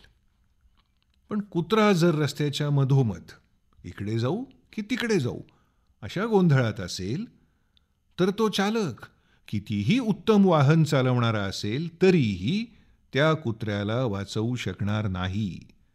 आपल्याला अनिश्चिततेपासून देखील दूर राहिलं पाहिजे आणि निर्णय न घेण्याच्या क्षमतेपासून देखील स्वतःला वाचवलं पाहिजे. तसंच कोणताही निर्णय घेण्याआधी या संदर्भात जितक्या कसोट्या तपासून पाहता येतील तितक्या पाहिल्या पाहिजेत. बऱ्याचदा आपल्याला दुसऱ्यांच्या काही गोष्टी चांगल्या वाटतात. आता मला सांगा, स्वच्छतेचा विषय घेतला तर हा विषय अगदी साधा आहे, हो की नाही? कुणी म्हणत असेल की अरे, या पंतप्रधानांना इतकी महत्त्वाची कामं असतात आणि हे स्वच्छता स्वच्छता असा जप करतात. पण मी या विषयात जेव्हा लक्ष घातलं, त्याला महत्त्व दिलं, तेव्हा स्वच्छता हे संपूर्ण देशाचं महत्त्वाचं ध्येय झालं, हो की नाही? स्वच्छता हा तर अगदीच सामान्य विषय होता. मात्र मी जेव्हा त्यामध्ये जीव ओतला तेव्हा हा विषय असामान्य होऊन गेला. काल माझ्या वाचनात एक गोष्ट आली. मी पूर्ण लेख वाचू शकलो नाही, पण ती गोष्ट लक्षात आली. कुणीतरी लिहिलंय की गेल्या दशकभरात भारतातील कला आणि संस्कृतीच्या क्षेत्राशी संबंधित बाजारपेठ 250 पटींनी वाढली आहे. आता आजच्या काळापूर्वी एखादा जण चित्र काढत असेल तर त्याचे आईवडील तेव्हा म्हणत होते, अरे आधी अभ्यास कर, चित्रबित्र सुट्टीत काढायला घे. त्यांना असं वाटतच नसे की चित्र काढणे हा देखील आयुष्यात महत्त्वाचा विषय असू शकतो. म्हणूनच आपण कोणत्याही गोष्टीला कमी लेखू नये. स्वतःमध्ये सामर्थ्य असेल तर आपण त्या गोष्टीला अर्थ देऊ शकतो. आपल्यामध्ये ती क्षमता असली पाहिजे आणि जे काम हाती घेतलं असेल त्यात संपूर्णपणे जीव ओतून प्रयत्न करावे. अर्धवट प्रयत्न नसावे. त्यानं हा विषय घेतला, मीही हा विषय घेतला असता तर बरं झालं असतं, असा मनातला गोंधळ तुम्हाला मोठ्या संकटात टाकू शकतो. दुसरा मुद्दा असा की आज राष्ट्रीय शैक्षणिक धोरणामुळे तुमची मोठी सोय झाली आहे. समजा तुम्ही एखाद्या क्षेत्रातलं शिक्षण घेत आहात, पण तुम्हाला असं वाटलं की अजून एखाद्या क्षेत्रात कारकीर्द करून बघावी, तर तुम्ही तसं स्थलांतरही करू शकता. तुम्ही तुमचा मार्ग बदलू शकता. तुम्हाला एकाच शाखेच्या बंधनात अडकून पडण्याची गरज नाही. तुम्ही पाहिजे त्या शाखेत स्वतःची प्रगती साधू शकता. आणि म्हणूनच शिक्षणाच्या क्षेत्रात देखील अनेक सुविधा निर्माण झाल्या आहेत.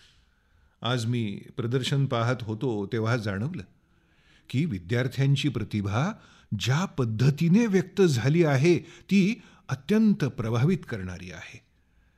सरकारचं माहिती आणि प्रसारण मंत्रालय ज्या पद्धतीनं काम करतं त्यापेक्षाही या मुलांनी खूप चांगलं काम केलं आहे. स्त्री शक्तीचं महत्त्व अतिशय उत्तम पद्धतीने सादर केलं आहे. याचा अर्थ असा होतो की कोणत्याही परिस्थितीत आपल्याला निर्णयक्षम झालंच पाहिजे. आणि एकदा तुमच्याकडे निर्णयक्षमता असली की मग कोणताही गोंधळ उरत नाही. नाहीतर तुम्ही पाहिलंच असेल, तुम्ही कधीतरी आपल्या कुटुंबासोबत उपाहारगृहात जाता तेव्हाचा प्रसंग आठवून पहा. हां, आता मला तर अशी संधी मिळत नाही, पण तुम्हाला नक्कीच मिळत असेल. तेव्हा तिथे जातानाच तुम्ही असं काहीतरी ठरवता की मी आज हे पदार्थ मागवणार. आणि मग तिथे शेजारच्या टेबलवर आलेले पदार्थ पाहून आपल्याला असं वाटतं की नको, हेच मागवूया. तेवढ्यात तिथला वेटर ट्रेमध्ये आणखीन काही वेगळे पदार्थ घेऊन आपल्या शेजारून जातो. ते पाहून वाटतं हे काहीतरी अधिक चांगलं असणार, हेच मागवूया. आपण विचारतो, हे काय बुवा? अच्छा, मग आधी सांगितलेलं रद्द करा, आता हे पदार्थ आणा. असं करणाऱ्याचं कधीच पोट भरणार नाही. हो, तो कशातच समाधानी नसणार. आणि इतकं करून जो पदार्थ त्याच्या पुढ्यात येईल तो खाऊन त्याला असं वाटेल की आधी जे ठरवलं होतं तेच मागवायला हवं होतं. जे लोक उपाहारगृहातल्या पदार्थांच्या निवडीबद्दलचा निर्णय घेऊ शकत नाहीत ते लोक तिथल्या खाण्याचा आनंद कधीच घेऊ शकणार नाहीत. म्हणूनच तुम्हाला निर्णयक्षम व्हावंच लागेल. जर तुमची आई तुम्हाला रोज सकाळी विचारत असेल की आज खायला काय करू आणि तुमच्यासमोर अनेक पदार्थांची नावं घेत असेल तर तुम्ही काय कराल? रोज रोज जे जेवतो, जे खातो त्याच पदार्थांची नावं घ्याल? मला वाटतं की आपल्याला निर्णयक्षम असण्याची सवय करून घ्यावी लागेल. निर्णय घेण्याआधी त्यातल्या सगळ्या बारीक सारीक बाबी तपासून बघा. अधिक उणे घटक माहिती करून घ्या. त्याबद्दल लोकांना विचारा. मात्र शेवटी निर्णय तुम्हालाच घ्यावा लागेल. गोंधळलेलं असणं कोणत्याही परिस्थितीत कोणासाठीही चांगलं नाही. गोंधळामुळे निर्णायक होता येत नाही आणि यातून आपल्याला बाहेर पडायला हवं. धन्यवाद. महोदय, निर्णयाच्या स्पष्टतेमध्येच यश दडलेलं आहे हे आपलं सांगणं आम्ही निश्चितच कायम ठेवू. धन्यवाद. शांत समुद्रकिनारा, चित्रातल्यासारखे वाटणारे गल्लीबोळ, तसंच सांस्कृतिक वैविध्यासाठी प्रसिद्ध असलेलं शहर पुदुचेरी येथील सेद्रापेटच्या सरकारी उच्च माध्यमिक शाळेत शिकणारी दीपश्री ही विद्यार्थिनी आज आपल्यासोबत उपस्थित आहे. ती तिचा प्रश्न विचारू इच्छिते. दीपश्री, कृपया तुझा प्रश्न विचार. नमस्ते आदरणीय पंतप्रधान महोदय. वणक्कम. वणक्कम वणक्कम. माझं नाव दीपश्री आहे. मी पुदुचेरी येथील सेद्रापेटच्या सरकारी उच्च माध्यमिक शाळेची विद्यार्थिनी आहे. माझा प्रश्न असा आहे की आम्ही मुलं जीवनात खूप मेहनत घेत आहोत. यावर आमच्या पालकांचा विश्वास बसण्यासाठी काय करावं? धन्यवाद महोदय. धन्यवाद दीपश्री. पंतप्रधानजी, आम्ही घेत असलेल्या मेहनतीबद्दल आमच्या आईवडिलांना विश्वास वाटावा यासाठी आम्ही काय करावं याविषयी दीपश्री आपल्याकडून मार्गदर्शन घेऊ इच्छिते. तुम्ही एक प्रश्न विचारला आहे, पण त्याच्या पाठीमागे तुमच्या मनात एक वेगळाच प्रश्न आहे आणि तुम्ही तो विचारत नाही आहात. हा दुसरा प्रश्न संपूर्ण कुटुंबात असलेल्या अविश्वासाबद्दल आहे. एकमेकांबद्दलच्या विश्वासाचा अभाव आहे. एका अत्यंत योग्य स्थितीबाबत तुम्ही प्रश्न विचारला आहे आणि तो देखील अशा पद्धतीनं की जेणेकरून घरातलं कुणीही नाराज होऊ नये. पण हा शिक्षकांसाठी आणि पालकांसाठी देखील अत्यंत विचार करण्यासारखा विषय आहे. आपल्या कौटुंबिक जीवनात विश्वासाचा अभाव का जाणवतो आहे याबद्दल विचार झाला पाहिजे. आपल्या कौटुंबिक जीवनातच जर विश्वासाचा अभाव असेल तर ही अत्यंत चिंतेची बाब आहे. आणि हा विश्वासाचा अभाव अचानकपणे निर्माण होत नाही, तर बऱ्याच दीर्घ कालावधीतून घडत गेलेली ही प्रक्रिया आहे. आणि म्हणूनच प्रत्येक पालकानं, प्रत्येक शिक्षकानं आणि प्रत्येक विद्यार्थ्यानं देखील अत्यंत बारकाईनं स्वतःच्या वागणुकीचं विश्लेषण करत राहायला हवं. आई वडील माझ्या सांगण्यावर विश्वास का ठेवत नाहीत याचा विचार व्हायला हवा. कधीतरी अशा काही गोष्टी घडल्या असतील की ज्याच्यामुळे त्यांचं मन विश्वास ठेवायला राजी होत नसेल. असं झालं असेल की तुम्ही आई वडिलांना सांगितलं की माझ्या अमुक अमुक मैत्रिणीकडे जाते आहे आणि त्यानंतर त्यांना असं समजलं की तुम्ही त्यावेळी त्या मैत्रिणीकडे गेलाच नव्हतात. अशा वेळी तुमच्यावरचा त्यांचा विश्वास उडायला लागतो. त्यांना असं वाटतं की हिने तर सांगितलं की त्या मैत्रिणीकडे जाते, पण तिथे ती गेलीच नव्हती. समजा असं झालं असेल आणि तुम्ही घरी येऊन आईवडिलांना सांगितलं की मी त्या मैत्रिणीकडे जाईन म्हणून ठरवून निघाले होते, पण रस्त्यात मला असं वाटलं की तिथे न जाता दुसरीकडे जावं, मग मी अशा अशा ठिकाणी गेले. असं जर केलं तर कधीच अविश्वासाची स्थिती निर्माण होणार नाही. आणि एक विद्यार्थी म्हणून तर आपण याकडे अधिक लक्ष द्यायला हवं. आईला आपण सांगतो की तू झोप, म्हणून ती झोपायला गेली आणि नंतर आईने हळूच आपल्याला झोपलेलं पाहिलं तर तिला वाटेल की हा अभ्यास करत नाहीये, झोपून राहिलाय. तर मग आपल्या बोलण्याचा विश्वास तिला कसा वाटेल? तुम्ही आईला सांगितलं की आता 1 आठवडा मी मोबाईलला हात लावणार नाही आणि आपण दिलेला शब्द आपण पाळत नाही आहोत. हे आईने पाहिलं की मग तिचा अविश्वास वाढायला लागतो. तुम्ही जसं बोलता तसं खरोखरच वागून दाखवता का? जर तुम्ही तसं वागत असाल तर पालकांना किंवा शिक्षकांना तुमच्याबद्दल अविश्वास वाटण्यासारखी स्थिती निर्माण होईल असं मला वाटत नाही. त्याचबरोबर आईवडिलांनी देखील विचार करावा. काही पालकांना अशी सवय असते. समजा आईनी घरामध्ये उत्तम जेवण शिजवलंय. मुलगा घरी आला पण काही कारणामुळे त्याला जेवावंसं वाटत नाहीये. त्यामुळे तो कमी जेवला. पण आई काय म्हणते, नक्की काहीतरी खाऊन आलायस, नक्कीच कोणाकडून तरी पोट भरून आलायस. असं झालं की त्या मुलाला वाईट वाटतं. मग तो खरं बोलत नाही. आणि मग पुढच्या वेळी आईला बरं वाटावं म्हणून भूक नसताना तो भरभरून खातो. आता आता अशी विश्वासाच्या अभावाची स्थिती निर्माण होते. आईवडिलांनी समजा तुम्हाला पैसे दिले, महिन्याचा खर्च म्हणून 100 रुपये दिले आणि रोज मुलाला आई बाबा विचारत राहिले की त्या पैशाचं काय केलंस. अरे बाबांनो, महिनाभरासाठी दिलेत ना, मग लगेच विचारू नका ना, तुमच्याकडे कोणी मागायला आलंय का? नाही ना. मग थोडी वाट पहा. अनेक आईवडिलांना ही सवय असते, सतत विचारत राहायचं.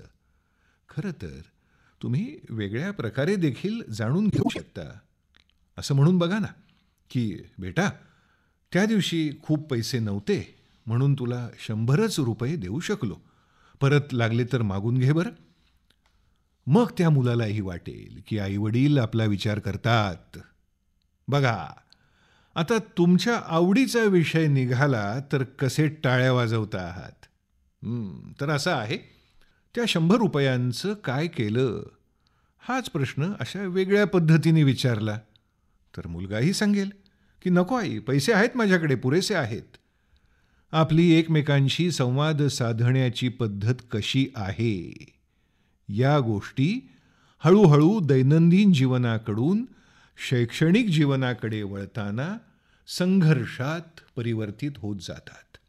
गुण कमी मिळाले की म्हणायचं, इतके कमी गुण कसे मिळाले, तू अभ्यासच करत नसशील, वर्गात बसतच नसशील, मित्रांबरोबर बाहेर उंडारत असशील, ते पैसे आहेतच तर चित्रपट बघायला गेला असशील किंवा मोबाईलवर रील बघत बसला असशील.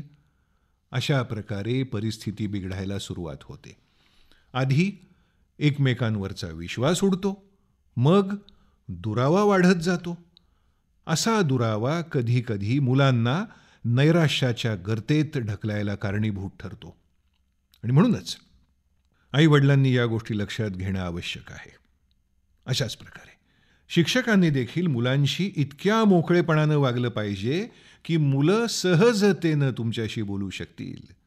जर एखाद्याला एखादा प्रश्न समजला नसेल तर कधीकधी शिक्षक त्याला म्हणतात, तुला काहीच कळणार नाही, बाकीच्या विद्यार्थ्यांचा वेळ फुकट घालवू नकोस, खाली बस. कधीकधी शिक्षकांना देखील वर्गातली 4-5 हुशार मुलं खूप आवडतात. त्यांना शिकवण्यातच हे शिक्षक रमतात. वर्गातल्या उरलेल्या 20-30 मुलांशी त्यांना काही घेणं देणं नसतं. ती मुलं आणि त्यांचं नशीब असा विचार करून हे शिक्षक 4-5 होतकरू विद्यार्थ्यांवर लक्ष केंद्रित करतात. सगळ्या बाबतीत हीच मुलं पुढे असतात. त्यांचा उत्तम निकाल देखील लागत असतो. आता असा शिक्षक हुशार विद्यार्थ्याला किती उंचीवर नेतो ही गोष्ट वेगळी. पण असं करताना उरलेल्या मुलांना आपण खाली ढकलतो आहोत हे त्याच्या लक्षात येत नाही.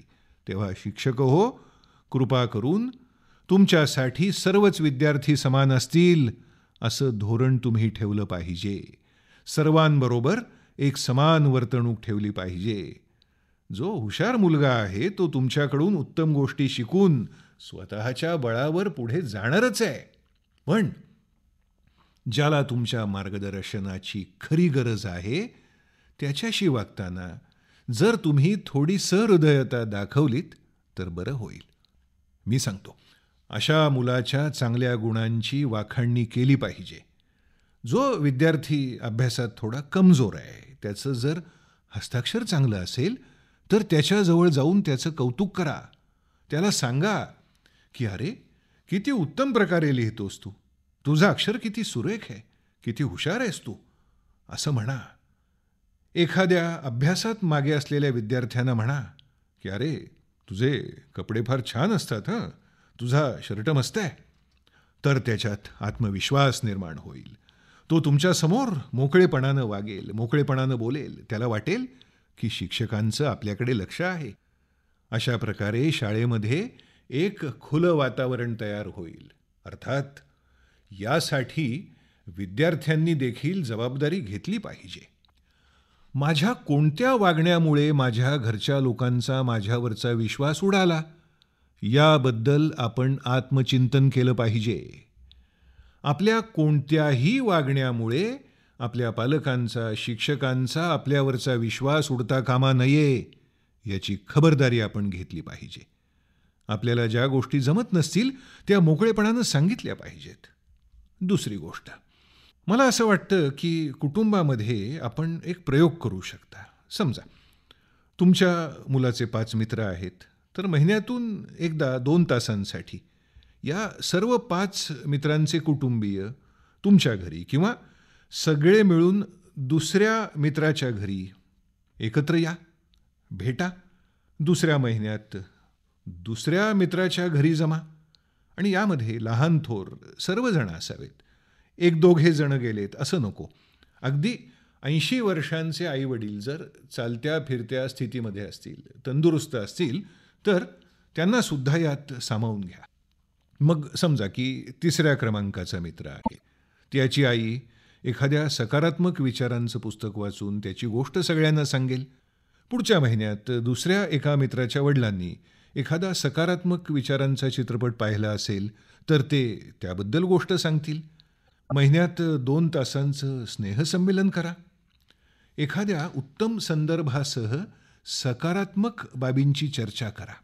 मग तुम्ही पाहाल की हळूहळू सर्वांमध्ये ही सकारात्मकता झिरपत जाईल. हीच सकारात्मकता केवळ आपल्या मुलांच्या बाबतीतच नव्हे, तर अगदी आतून सर्वांना एकमेकांबद्दल विश्वासाचं वातावरण निर्माण करणारी ठरेल. तुम्ही सर्वजण एक संघ होऊन जाल. प्रत्येक परिस्थितीत एकमेकांच्या मदतीला तत्पर असाल आणि मला वाटतं की असे प्रयोग केले पाहिजेत. पंतप्रधान महोदय, आपल्या कुटुंबात विश्वासाचं वातावरण महत्त्वाचं आहे, हा आपला संदेश आमच्या घरांमध्ये आनंद निर्माण करेल. धन्यवाद पंतप्रधान महोदय. महाराष्ट्रातल्या छत्रपती शिवाजी महाराज आणि समाजसुधारक महात्मा ज्योतिबा फुले यांची जन्मभूमी असलेल्या पुणे शहरातून चंद्रेश जैन हे पालक आपल्याशी दूरदृश्य प्रणालीच्या माध्यमातून जोडले गेले आहेत आणि ते पंतप्रधानांना प्रश्न विचारू इच्छितात. नमस्कार पंतप्रधान महोदय, माझं नाव चंद्रेश जैन आहे. मी एक पालक आहे आणि मी असा प्रश्न विचारू इच्छितो की आजकालच्या मुलांनी स्वतःच्या बुद्धीचा वापर करणं थांबवलं आहे असं तुम्हाला वाटत नाही का? ही मुलं तंत्रज्ञानावर अधिक अवलंबून राहू लागली आहेत, कारण सगळं काही हाताच्या बोटांवर उपलब्ध होत आहे. आपण तंत्रज्ञानाचे मालक बनायला हवं, गुलाम नव्हे. या बाबतीत कोणी या तरुण पिढीला कशा प्रकारे जागरूक करू शकतो? कृपया या संदर्भात मार्गदर्शन करावं. धन्यवाद. धन्यवाद चंद्रेशजी.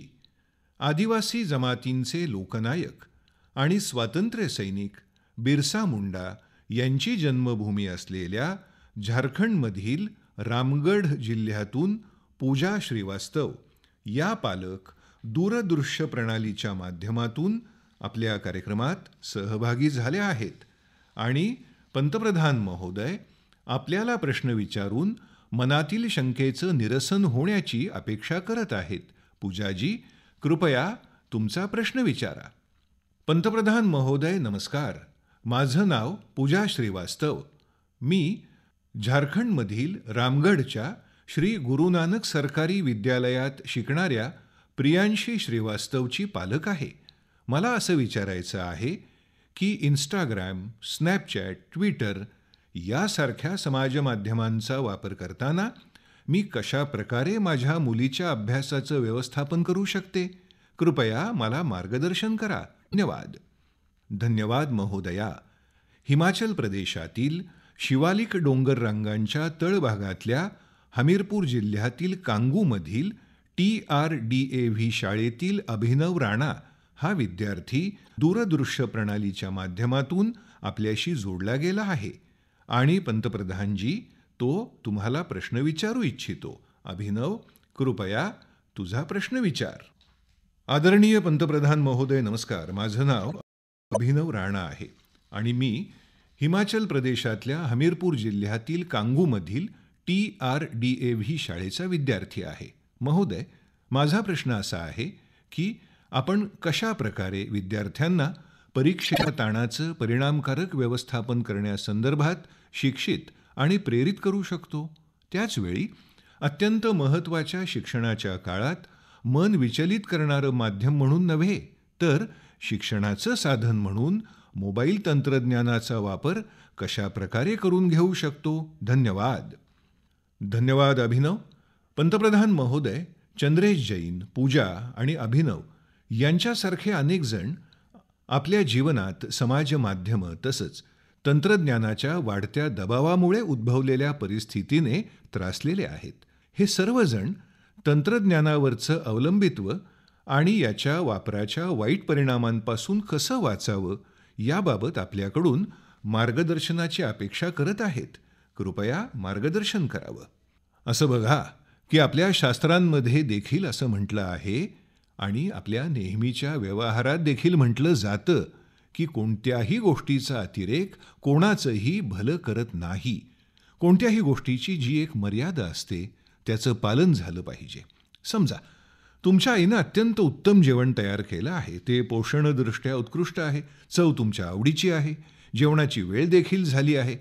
पण तुम्ही पानावर बसून खात आहात, आणखी खात आहात, आई पदार्थ वाढत आहे, तुम्ही खातच बसला आहात. असं शक्य आहे का? सांगा बरं. असं होऊ शकतं का? कधी कधी असंही होतं की तुम्ही आईला सांगता की बास झालं, आता आणखी नाही खाऊ शकत. समोरचं अन्न तुमच्या आवडीचं होतं, त्यात हर तऱ्हेची पोषक मूल्य होती. जेवणाच्या वेळीच तुम्हाला हे अन्न वाढलं होतं. तरीही एक अशी वेळ येते की तेच जेवण तुम्हाला त्रास देऊ शकतं. तुम्हाला उलट्या होऊ शकतात, आरोग्याच्या समस्या निर्माण होऊ शकतात. अत्यंत आवडीच्या जेवणामध्ये देखील तुम्हाला कुठेतरी थांबावं लागतं, हो की नाही? त्याच पद्धतीनं मोबाईलवर कितीही आवडीच्या गोष्टी दिसत असल्या तरीही काहीतरी वेळ ठरवावी लागते. हल्ली मी बघतो अनेक जण कधीही बघा मोबाईलवर काहीतरी करत असतात. माझ्या हातात तुम्ही असा मोबाईल बघता का? अगदी अगदी क्वचितच माझ्या हातात मोबाईल असतो. याचं कारण असं आहे की मला माझ्या वेळेचा कोणत्या प्रकारे उपयोग करायचा आहे हे मला नीट ठाऊक आहे. मी हे मान्य करतो की माहिती मिळवण्यासाठी मोबाईल हे अत्यंत आवश्यक साधन आहे. मात्र त्याचा कसा वापर करावा, किती वापर करावा याबद्दलचा विवेक माझ्या अंगी असला पाहिजे. आज या दोन्ही पालकांनी व्यक्त केलेली चिंता केवळ यांचीच नाही, तर प्रत्येक पालकाची चिंता आहे. क्वचितच कुणी पालक याला अपवाद असतील. जे पालक स्वतःच दिवसभर मोबाईलचा सतत वापर करण्यात अडकलेले असतील त्यांना सुद्धा वाटत असेल की आपल्या मुलानं यात अडकू नये.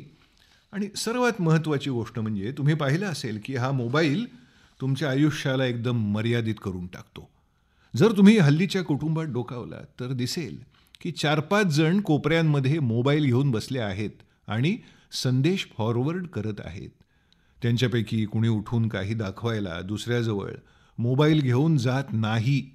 व्यक्तिगत गोपनीयता हे देखील आपसात अविश्वास निर्माण करण्याचं साधन झालं आहे. आईनं चुकून मोबाईलला हात लावला तर मग काय विचारता? घरात वादळ निर्माण होतं. तू कोण आहेस माझ्या मोबाईलला हात लावणारी? असे प्रश्न उभे राहतात. मला वाटतं की कुटुंबामध्ये काही नियम असले पाहिजेत. उदाहरणार्थ, जेवताना डायनिंग टेबलावर कोणतंही इलेक्ट्रॉनिक साधन नसलं पाहिजे. जेवताना सर्वजण एकमेकांशी गप्पा मारतील, बोलतील आणि अन्न ग्रहण करतील. एवढी शिस्त आपण पाळूच शकतो. मी याआधीही सांगितलंय, आता पुन्हा सांगतो. घरामध्ये नो गॅझेट झोन असावा. एखाद्या खोलीत कोणत्याही गॅझेटला प्रवेश नाही. इथे आपण एकत्र बसणार, गप्पा मारणार. कुटुंबात अशा प्रकारे स्नेहाचं वातावरण आवश्यक आहे. तिसरी गोष्ट म्हणजे तंत्रज्ञानाला आपण टाळू शकत नाही आणि तंत्रज्ञानाला आपण ओझं समजू नये आणि त्यापासून दूर पळून जाऊ नये. मात्र आपण स्वतःसाठी त्याचा योग्य उपयोग करायला शिकणं अनिवार्य आहे.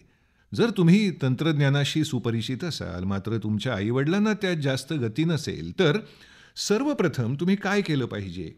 तर आज घडीला मोबाईलवर काय काय उपलब्ध आहे याबद्दल त्यांच्याशी चर्चा करा, त्यांना शिक्षित करा, त्यांना विश्वासात घ्या आणि त्यांना दाखवा की इतिहासाबद्दल अशी अशी माहिती मला यावर मिळते. रसायनशास्त्र आणि गणिताचं असं असं ज्ञान यावर उपलब्ध आहे. तुम्हीही हे बघा. त्यांना देखील त्यात रस वाटेल. हे करणं गरजेचं आहे. नाहीतर काय होईल की प्रत्येक वेळी तुमच्या हातात मोबाईल बघून त्यांना वाटत राहील की हा मित्रांशी गप्पा मारत बसला आहे किंवा रील बघतो आहे. त्यांना देखील सगळी माहिती असली पाहिजे. मात्र याचा अर्थ असा नाही की आईवडिलांना फसवण्यासाठी काहीतरी चांगली गोष्ट दाखवून ठेवली आणि मग स्वतः काहीतरी वेगळंच करत बसला. असं व्हायला नको. आपल्या संपूर्ण कुटुंबाला एकमेकांच्या जीवनात काय चाललंय याची माहिती असली पाहिजे. आपल्या मोबाईल लॉकचा क्रमांक जर कुटुंबातील सर्व सदस्यांना माहीत असेल तर त्यात तुमचा काय तोटा आहे? कुटुंबातील प्रत्येक सदस्याला इतर प्रत्येक सदस्याच्या मोबाईल लॉक उघडण्याचा क्रमांक माहीत आहे. इतकी पारदर्शकता जर कुटुंबात येऊ शकली तर अनेक वाईट गोष्टींपासून तुमचा बचाव होईल. चला, प्रत्येक सदस्याचा मोबाईल वेगवेगळा आहे, मात्र प्रत्येकाला प्रत्येकाचा मोबाईल लॉक क्रमांक माहीतच आहे. असं झालं तर सर्वांचंच भलं होईल. तुम्ही सर्वांनी देखील मोबाईल वापराच्या कालावधीवर लक्ष ठेवणारे ॲप्स डाउनलोड करा. त्यातून तुम्हाला तुमचा स्क्रीन टाईम समजत राहील. आज तुम्ही किती वेळ कुठे घालवलात, तुमचा किती वेळ कशावर वाया गेला ते तुम्हालाच समजत राहील. तुमच्या मोबाईलच्या पडद्यावरच असा संदेश झळकत राहतो, आपल्याला सावध करत राहतो. आपल्याला सावध करणारी जितकी साधनं उपलब्ध आहेत तितकी आपण आपल्या गॅझेटला जोडली पाहिजेत, जेणेकरून आपल्यालाही माहीत होत राहील की आपण ह्या गॅझेटचा वापर जास्त करतो आहोत आणि आता आपण थांबलं पाहिजे. किमान ही साधनं आपल्याला सावध करतात. त्याचवेळी या साधनांचा सकारात्मक वापर कसा करावा याची देखील माहिती घेतली पाहिजे. समजा मी काहीतरी लिहितो आहे आणि मला एक चांगला शब्द सापडत नाही. अशा वेळी मला शब्दकोशाची गरज भासते. अशा वेळी मी डिजिटल शब्दकोश वापरेन आणि त्यावर मला हवा असलेला शब्द शोधेन. समजा मला गणितातली काही सूत्र हवी आहेत तर मी डिजिटल स्वरूपातील मदत यंत्रणेचा वापर करून ते चटकन मिळवू शकेन. काय झालं? माझा फायदा झाला. मात्र जर माझ्या मोबाईलमध्ये कोणती क्षमता आहे हे मला माहितीच नसेल तर मी त्याचा वापर कसा करून घेऊ शकणार? आणि म्हणूनच मला असं वाटतं की शाळेच्या वर्गात देखील मोबाईलचे सकारात्मक पैलू काय आहेत, मोबाईलचा सकारात्मक पद्धतीने उपयोग कसा करता येईल यावर 10-15 मिनिटं चर्चा झाली पाहिजे. एखादा विद्यार्थी त्याचे अनुभव सांगू शकेल की मी अशी अशी संकेतस्थळं पाहिली ज्याचा आपल्यासारख्या विद्यार्थ्यांना फायदा होऊ शकतो. एखादा सांगेल की या संकेतस्थळावर या विषयासाठी उत्तम शिक्षण उपलब्ध आहे. समजा विद्यार्थ्यांची सहल निघाली आहे, सहलीचा कार्यक्रम आपल्याकडे आहे, तर आपल्याला त्या विद्यार्थ्यांना घेऊन जैसलमेरला जायचं आहे. मग त्या सर्वांना सांगता येईल की वेबसाईटवर जाऊन जैसलमेरच्या सहलीचा प्रकल्प अहवाल तयार करा. तर अशा प्रकारे या गोष्टींचा सकारात्मक वापर करण्याची सवय करून घेतली पाहिजे. विद्यार्थ्यांना असं जाणवून दिलं पाहिजे की तुमच्यासाठी डिजिटल मंचावर अनेक सुविधा उपलब्ध आहेत. तुम्ही याचा वापर करा. जितक्या अधिक सकारात्मक पद्धतीने तुम्ही या गोष्टींचा वापर कराल तितका तुमचा फायदा होईल. माझी तुम्हाला विनंती आहे की आपल्याला ह्या तंत्रज्ञानापासून दूर पळून जायचं नाहीये, तर प्रत्येक बाबतीत संपूर्ण विवेक बाळगून तसंच कुटुंबात संपूर्ण पारदर्शकता ठेवून वापर करावा. जितकी अधिक पारदर्शकता असेल तितकं उत्तम. लपून छपून काही वापर करत असलात तर काहीतरी घोटाळा आहे. जितकी अधिक पारदर्शकता आणता येईल तितकाच या गोष्टीचा लाभ अधिक असेल. खूप खूप धन्यवाद. पंतप्रधान महोदय, आयुष्यात यशस्वी होण्यासाठी समतोल साधणं महत्त्वाचं आहे हा तुम्ही दिलेला मंत्र आम्हाला योग्य मार्गावर पुढे जाण्यासाठी उपयुक्त ठरेल. धन्यवाद. महाकवी सुब्रमण्यम भारती यांची जन्मभूमी तमिळनाडूची राजधानी चेन्नईच्या मॉडर्न सीनियर सेकंडरी स्कूलचे विद्यार्थी एम वागेश ऑनलाईन माध्यमाने जोडले गेले आहेत. प्रधानमंत्रीजी, ते आपल्याला प्रश्न विचारू इच्छितात. एम वागेश, कृपया आपला प्रश्न विचारा. आदरणीय पंतप्रधान सर, नमस्ते. माझं नाव एम वागेश आहे. मी मॉडर्न सीनियर सेकंडरी स्कूलचा विद्यार्थी आहे. माझा प्रश्न हा आहे की आपण पंतप्रधान पदासारख्या अत्यंत मोठ्या पदावर काम करताना ताण कसा हाताळता? तणाव हाताळण्याचा आपला मुख्य फॅक्टर काय आहे? आपणही पंतप्रधान बनू इच्छिता का? तयारी करत आहात? धन्यवाद एम वागेश. आजच्या या परिचर्चेचा अंतिम प्रश्न. देवभूमी उत्तराखंड, जी आपल्या नैसर्गिक सौंदर्यासाठी प्रसिद्ध आहे, उधमसिंग नगरस्थित डायनेस्टी मॉडेल गुरुकुल अकादमीची विद्यार्थिनी स्नेहा त्यागी ऑनलाईन माध्यमाने जोडली गेली आहे आणि पंतप्रधानांना ती प्रश्न विचारू इच्छिते. स्नेहा, कृपया आपला प्रश्न विचारा. सर, अदम्य साहसाची आपणच ओळख आहात. दिव्य आहात, अतुल्य आहात. युगायुगांचे निर्माता आहात आपण. देवभूमी उत्तराखंडच्या वतीने आदरणीय पंतप्रधान मोदीजी यांना माझा चरणस्पर्श प्रणाम. सर, माझं नाव स्नेहा त्यागी असून मी डायनेस्टी मॉडेल गुरुकुल अकादमी उधमसिंग नगरची 7व्या वर्गाची विद्यार्थिनी आहे. आदरणीय पंतप्रधानांना माझा प्रश्न आहे की आम्ही आपल्यासारखे सकारात्मक कसे होऊ शकतो? धन्यवाद श्रीमान. प्रधानमंत्रीजी, आपण आपल्या व्यग्र आयुष्यात तणावाला कसे हाताळता आणि इतका तणाव असतानाही नेहमी आपण सकारात्मक कसे राहू शकता? आपण हे सर्व कसं करू शकता? आपल्या सकारात्मक ऊर्जेचं रहस्य आम्हाला सांगा. याची अनेक उत्तरं असू शकतात. मला चांगलं वाटलं की आपल्याला हे माहिती आहे की पंतप्रधानाला किती ताण झेलावा लागतो. एरवी आपल्याला वाटत असेल की विमान आहे, हेलिकॉप्टर आहे, त्यांना काय, इथून आले आणि तिकडे जायचं आहे, यानं हेच करायचं आहे. दिया, आपल्याला हे माहीत आहे की विविध प्रकारच्या सकाळी सायंकाळी, खरं तर प्रत्येकाच्या जीवनात आपल्या स्थितीच्या अतिरिक्त अशा अनेक गोष्टी असतात ज्याचं त्यांना व्यवस्थापन करावं लागतं. आणि हो, ज्याचा त्याने विचारच केला नाही अशाही गोष्टी असतात. त्या वैयक्तिक जीवनातही येतात आणि कौटुंबिक जीवनातही येतात. आपल्याला त्यांनाही सांभाळावं लागतं. आता एक स्वभाव असाही असतो की खूप मोठं वादळ आलं, चला त्यावर बसू आणि निघून जाऊ.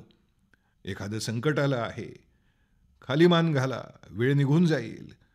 कदाचित असे लोक जीवनात काही साध्य करू शकत नाहीत. माझा स्वभाव असा आहे आणि जो मला अत्यंत उपकारक वाटला आहे. मी प्रत्येक आव्हानाला आव्हान देतो. आव्हान जाईल, स्थिती सुधारेल याची प्रतीक्षा करत बसत मी झोपून राहत नाही. त्यामुळे मला नव्या नव्या गोष्टी शिकायला मिळतात. प्रत्येक परिस्थिती हाताळण्याची नवीन पद्धत, नवीन प्रारूप, नवे प्रयोग, नवीन धोरण यावर विचार करण्याचा माझा सहज स्वभाव त्यातून विकसित होत जातो. दुसरी बाब म्हणजे माझ्यात एक खूप मोठा आत्मविश्वास आहे. मी नेहमीच असं मानतो की काहीही झालं तरी 140 कोटी भारतवासी माझ्या साथीला आहेत. जर 100 दशलक्ष आव्हानं असतील तर अब्जावधी तोडगेही आहेत. मी एकटा आहे असं मला कधीच वाटत नाही. मला कधीच असं वाटत नाही की मला एकट्यालाच हे करायचं आहे. माझा देश सामर्थ्यवान आहे आणि देशाचे लोक सामर्थ्यवान आहेत. माझ्या देशातल्या लोकांचा मेंदू सामर्थ्यवान आहे. आम्ही प्रत्येक आव्हान परतवून लावू हा माझा विचार करण्याचा मूलभूत पिंड आहे. आणि यामुळे मला असं कधीच वाटत नाही की माझ्यावर हे संकट आलंय, मी काय करू. मला असंही काही वाटत नाही की 140 कोटी लोक आहेत, पुन्हा सावरून घेऊ, ठीक आहे. मला पुढे राहावं लागेल. काही चुकीचं झालं तर शिव्या मला खाव्या लागतील. पण माझ्या देशाचं सामर्थ्य आहे म्हणून माझी सर्व शक्ती माझ्या देशाचं सामर्थ्य वाढवण्यात मी लावत असतो. जितकं जास्त माझ्या देशवासियांचं सामर्थ्य मी वाढवत नेईन, तितकीच आव्हानांना आव्हान देण्याची आमची ताकद आणखी वाढत जाईल. आता हिंदुस्थानच्या प्रत्येक राज्याला गरिबीच्या संकटाशी सामना करावा लागत आहे. आमच्या देशात संकटं आहेतच, पण मी घाबरून बसलो नाही. मी त्यावर उपाय शोधला. मी विचार केला की सरकार गरिबी हटवणारं कोण लागून गेलंय. गरिबी तर तेव्हा हटेल जेव्हा माझा प्रत्येक गरीब हे ठरवेल की मला आता या संकटाला पराभूत करायचं आहे. आता तो स्वप्नच पाहत राहिला तर होईल का? नाही होणार. तेव्हा माझी जबाबदारी ही असते की मी त्याची स्वप्न साकार करण्यासाठी त्याला सामर्थ्यवान करेन. आपण त्याला पक्की घरं देऊ, त्याला शौचालय देऊ, त्याच्यासाठी शिक्षणाची व्यवस्था करून देऊ, त्याच्यासाठी आयुष्यमान योजनेचा लाभ देऊ, त्याच्या घरी नळ जोडणी पोचवू.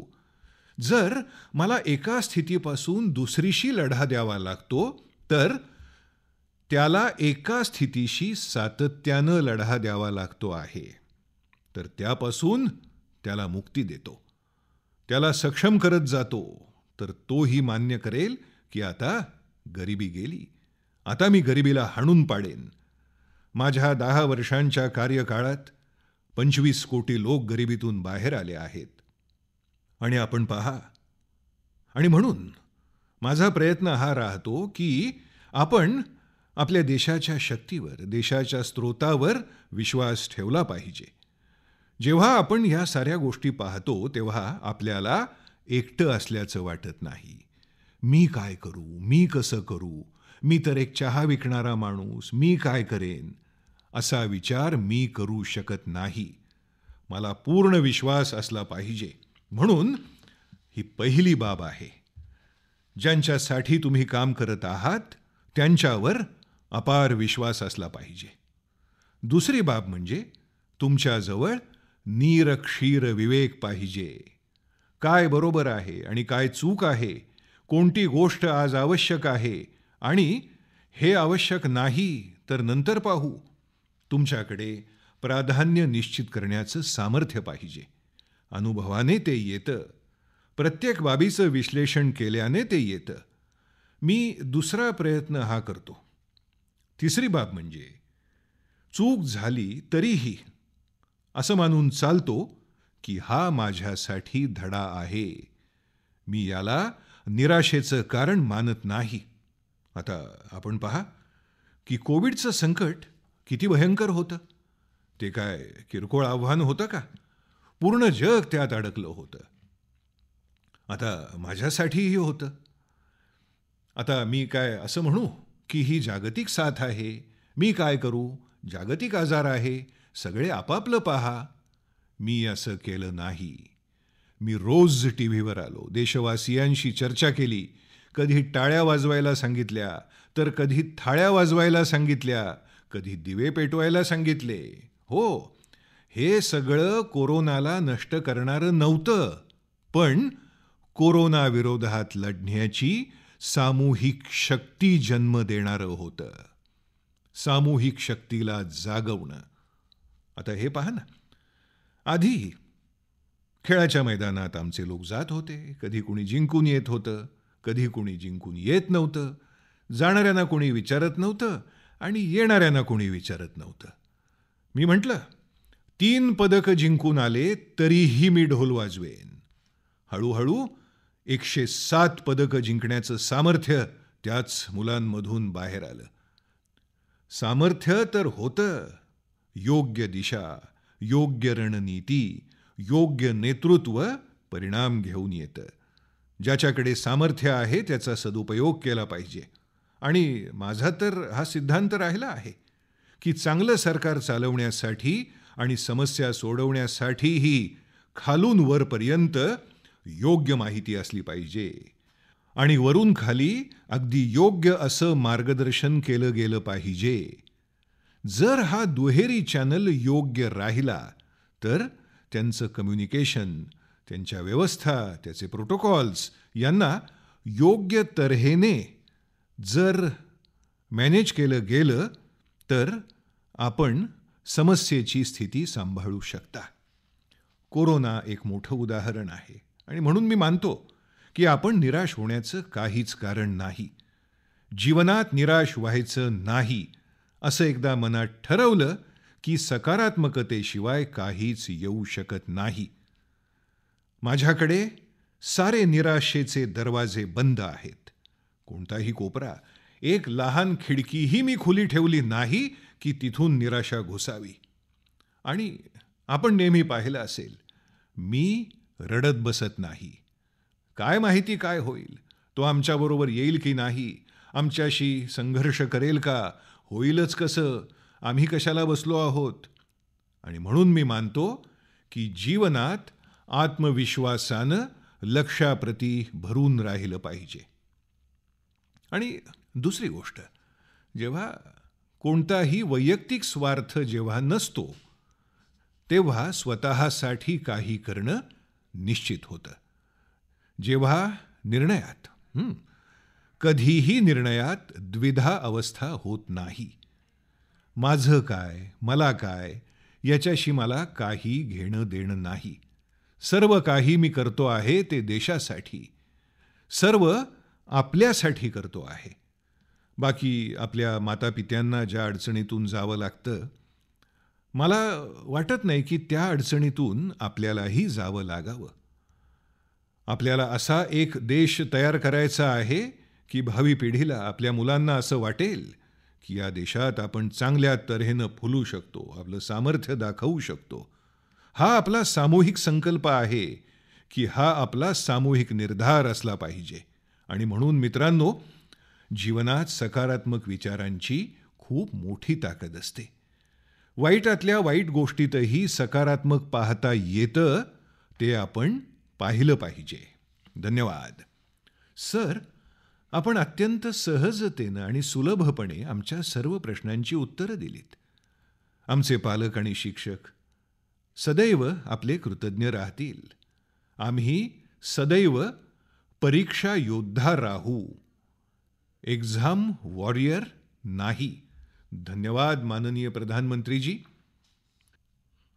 माननीय पंतप्रधान श्री नरेंद्र मोदी यांनी विद्यार्थी, पालक आणि शिक्षकांशी साधलेल्या संवादाचा मराठी अनुवाद आपण ऐकला. हा मराठी अनुवाद आकाशवाणी मुंबई अस्मिता वाहिनीवरून प्रसारित करण्यात आला.